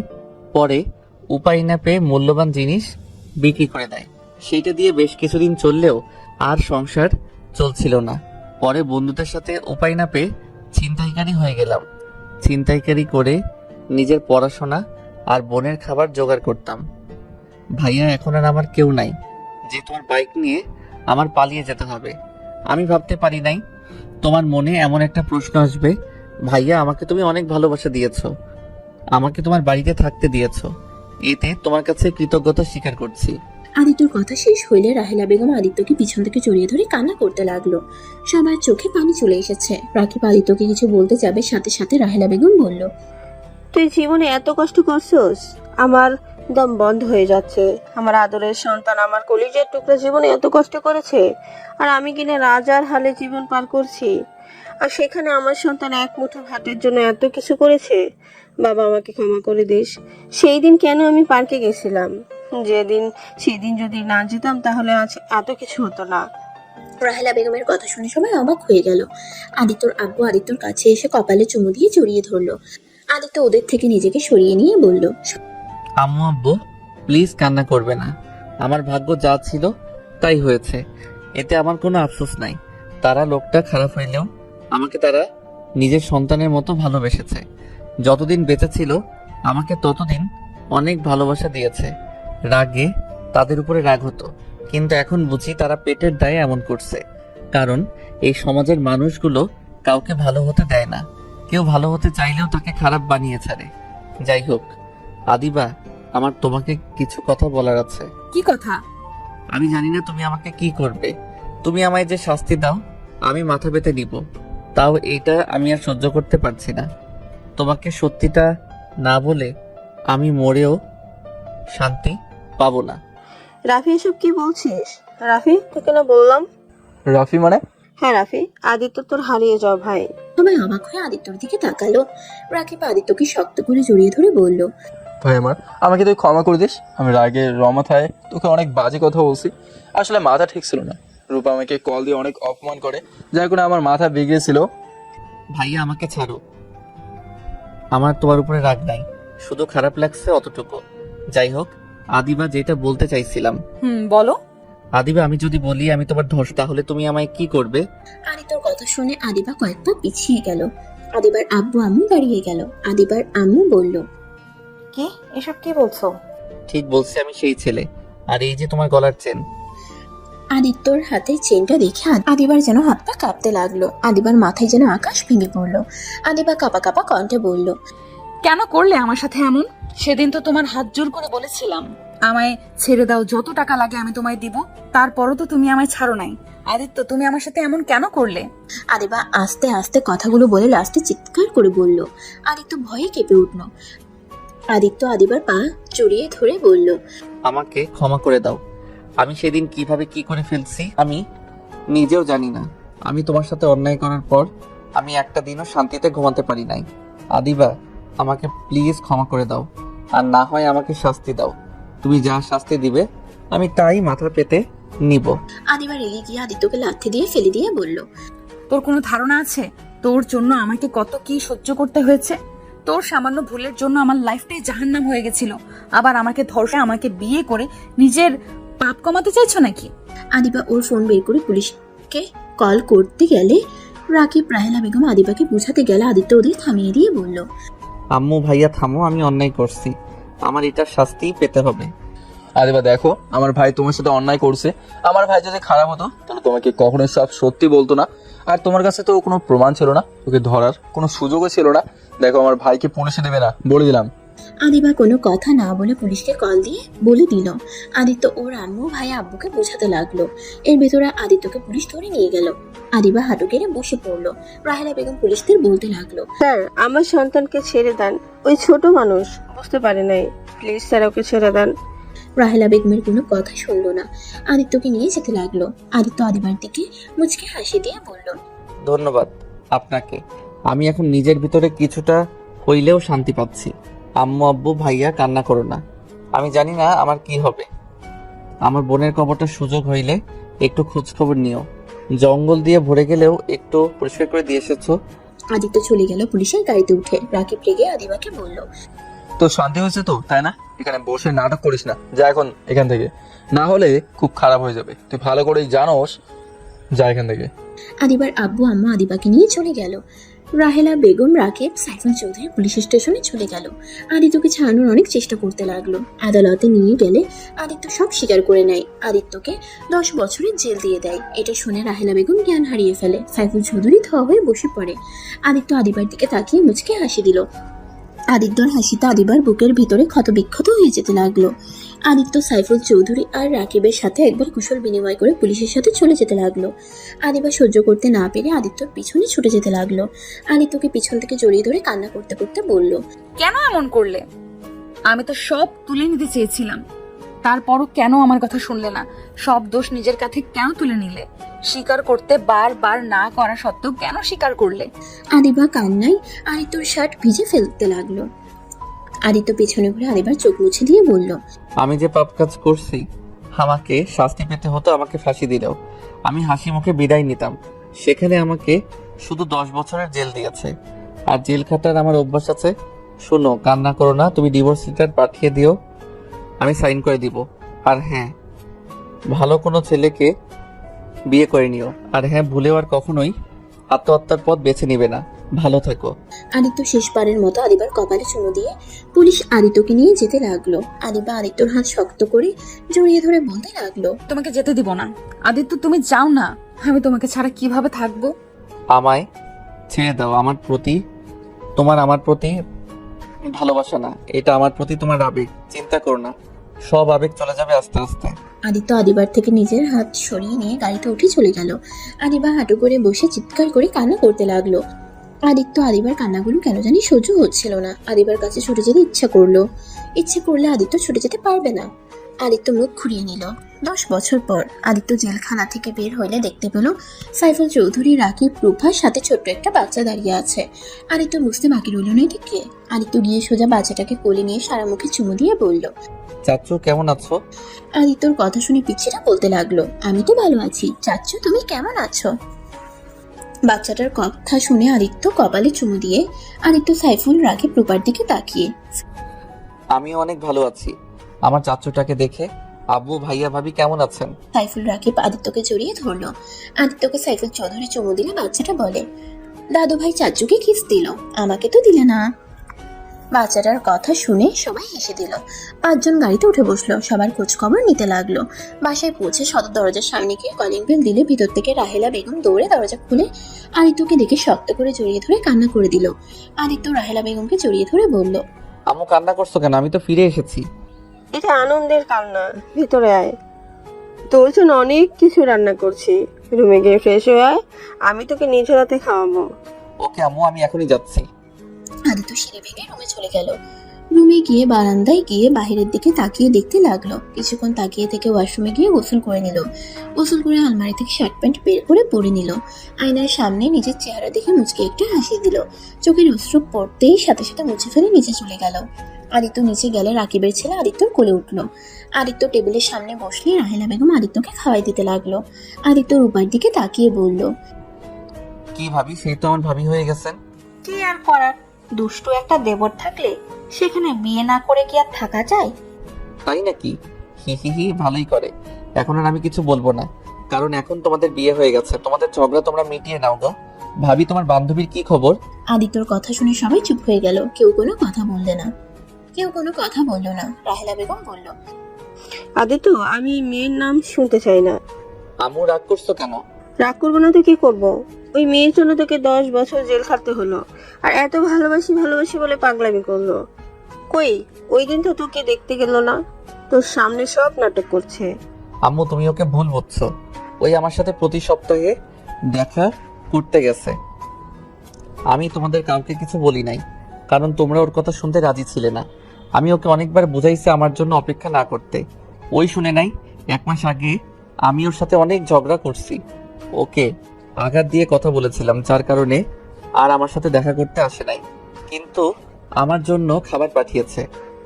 আমি এত কিছু শুনতে চাই না, আমি শুধু ওর মুখ দেখতে চাই না। আদিত্য ওর আম্মুকে বোঝাতে লাগলো। অনেক বোঝানোর পর রাহেলা বেগম বলল, তোর যেটা ভালো মনে হয় তাই কর। আচ্ছা আম্মু, আমি আর খাবো না। আমি গ্রামে যাব, বুনুর কবরে জিয়ারত করব। আমিও যাব, তোকে একা কোথাও ছাড়বো না। আচ্ছা। আদিত্য রাকিবের সাথে বের হয়ে গেল। গ্রামের বাড়িতে গিয়ে আদিত্য ওর বোনের কবর দেখে অবাক হয়ে গেল। আদিত্য ওর ভাইকে জড়িয়ে ধরে বলল, ধন্যবাদ ভাইয়া, আমার বোনের কবরের এত যত্ন নেওয়ার জন্য। ওই তো আমারও বোন হয়, যেখানে তুই আমাদের উপরে একটা দায়িত্ব দিয়েছিস সেটা না পালন করে কিভাবে থাকে। আদিত্য খুশি হয়ে গেল ওর ভাইয়ের কথা শুনে। আদিত্য আর রাকিব জিয়ারত করে নিল। কবর থেকে বের হয়ে আদিত্য ওর বাড়িতে চলে গেল। আদিত্যকে দেখে ওর চাচা চাচি এগিয়ে আসলো। আদিত্য কিছু বলল না। আদিত্যর চাচা চাচি নিজের সন্তানের জন্য ক্ষমা চাইলে আদিত্য প্রথমে কিছু না বলে পরে বলল, আমার আপনাদের উপরে রাগ নাই, আপনার ছেলে ভুল করছে, আমি তাকে কবরে শুয়ে দিয়েছি। এখানে আর কাউকে কিছু বলার নাই, আমার কাছে ক্ষমা চাইতে হবে না। ভালো থাকবেন। আদিত্য কথাটা বলে রাকিবকে নিয়ে ঢাকায় চলে আসলো। ঢাকায় এসে রাকিবকে বলল, ভাইয়া, তুমি বাসায় চলে যাও, আমি আমার স্ত্রীকে নিয়ে আসতে যাচ্ছি। ওকে, নিয়ে আসবি। হুম। আচ্ছা, তুই তাহলে আমাকে বাসায় নামিয়ে দিয়ে যা। আচ্ছা। আদিত্য রাকিবকে বাসায় নামিয়ে দিল। আদিত্য রাকিবকে বলল, ভাইয়া, আদিবার বাসার ঠিকানাটা দিবে? না মানে আমি ওনার অফিস চিনি, বাসা চিনি না। নিজের শ্বশুর বাড়ি নিজে চিনুস না? তুই ওর অফিসে যা, ওই মনে হয় অফিসে আছে। আর আমি ঠিকানা তোকে টেক্সট করে দেই। ও তোর তো স্মার্টফোন নাই। রাকিব কথাটা বলে আদিত্যকে ঠিকানাটা বলে চলে গেল। আদিত্য বাইক নিয়ে সোজা আদিবার অফিসের সামনে চলে গেল। আদিত্য অফিসের সামনে দাঁড়িয়ে দারোয়ানকে জিজ্ঞেস করলেই জানতে পারলো আদিবা দেশের বাইরে চলে গেছে, অফিসে আসে নাই।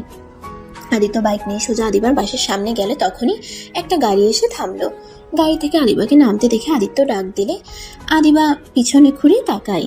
আদিত্যকে দেখে দূরে আদিত্যর কাছে এসে জড়িয়ে ধরলো। আদিত্য আদিবার এমন অবস্থা দেখে বলল, এ কি করছো? সবাই তাকিয়ে আছে। দেখুক গা, আমি পরপুরুষকে জড়িয়ে ধরি নাই, আমি আমার স্বামীকে ধরেছি। তুমি না দেশের বাইরে গেছো? আজকে আসলাম, তোমাকে নিয়ে আসতে চাইছিলাম, কিন্তু মিটিংটা শেষ করে দেশে আসতে আসতে 3টা বেজে গেল। কিন্তু তুমি এখানে কি করছো ভেতরে যাওয়া বাদ দিয়ে? আমি আসলাম, তুমিও আসলে, ভালো হয়েছে। চলো বাসায় যাই, তোমাকে নিয়ে যেতে এসেছি। ভেতরে চলো। আদিত্য বাইক নিয়ে ভিতরে গিয়ে বাইক রেখে আদিবার সাথে ভিতরে গেল। আদিত্য আদিবার আব্বু আম্মুকে সালাম জানালে আদিবার আম্মু বলল, আদিত্য, তুই এখানে? আজকে ছাড়া পেয়েছি। আঙ্কেল আন্টি, আমি আপনার মেয়েকে নিয়ে যেতে চাই। তোমার বউ তুমি নিয়ে যাবে? এখানে আমরা না বলার কি? যাই হোক, তুমি এসেছো, এখান থেকে যাও। থেকে যাও না। আচ্ছা। আদিবা খুশি হয়ে আদিত্যর হাত টেনে ধরে নিজের রুমে নিয়ে গেল। আদিবার পাগলামি দেখে আদিত্য বলল, তুমি কি দিন দিন বাচ্চা হয়ে যাচ্ছ নাকি? আমার বয়স হতে পারে, কিন্তু আমার মনটা এখনো ছোটদের মতো আছে। তাই নাকি? যাও, ফ্রেশ হয়ে নাও। আদিত্যকে আদিবা বসিয়ে দিয়ে ওয়াশরুমে চলে গেল। আদিত্য বালিশটা কোলে নিতে যাবে, দেখে তখন আর ছবি। আদিত্যর মুখে মুচকি হাসির রেখা ফুটে উঠল। সমাপ্ত।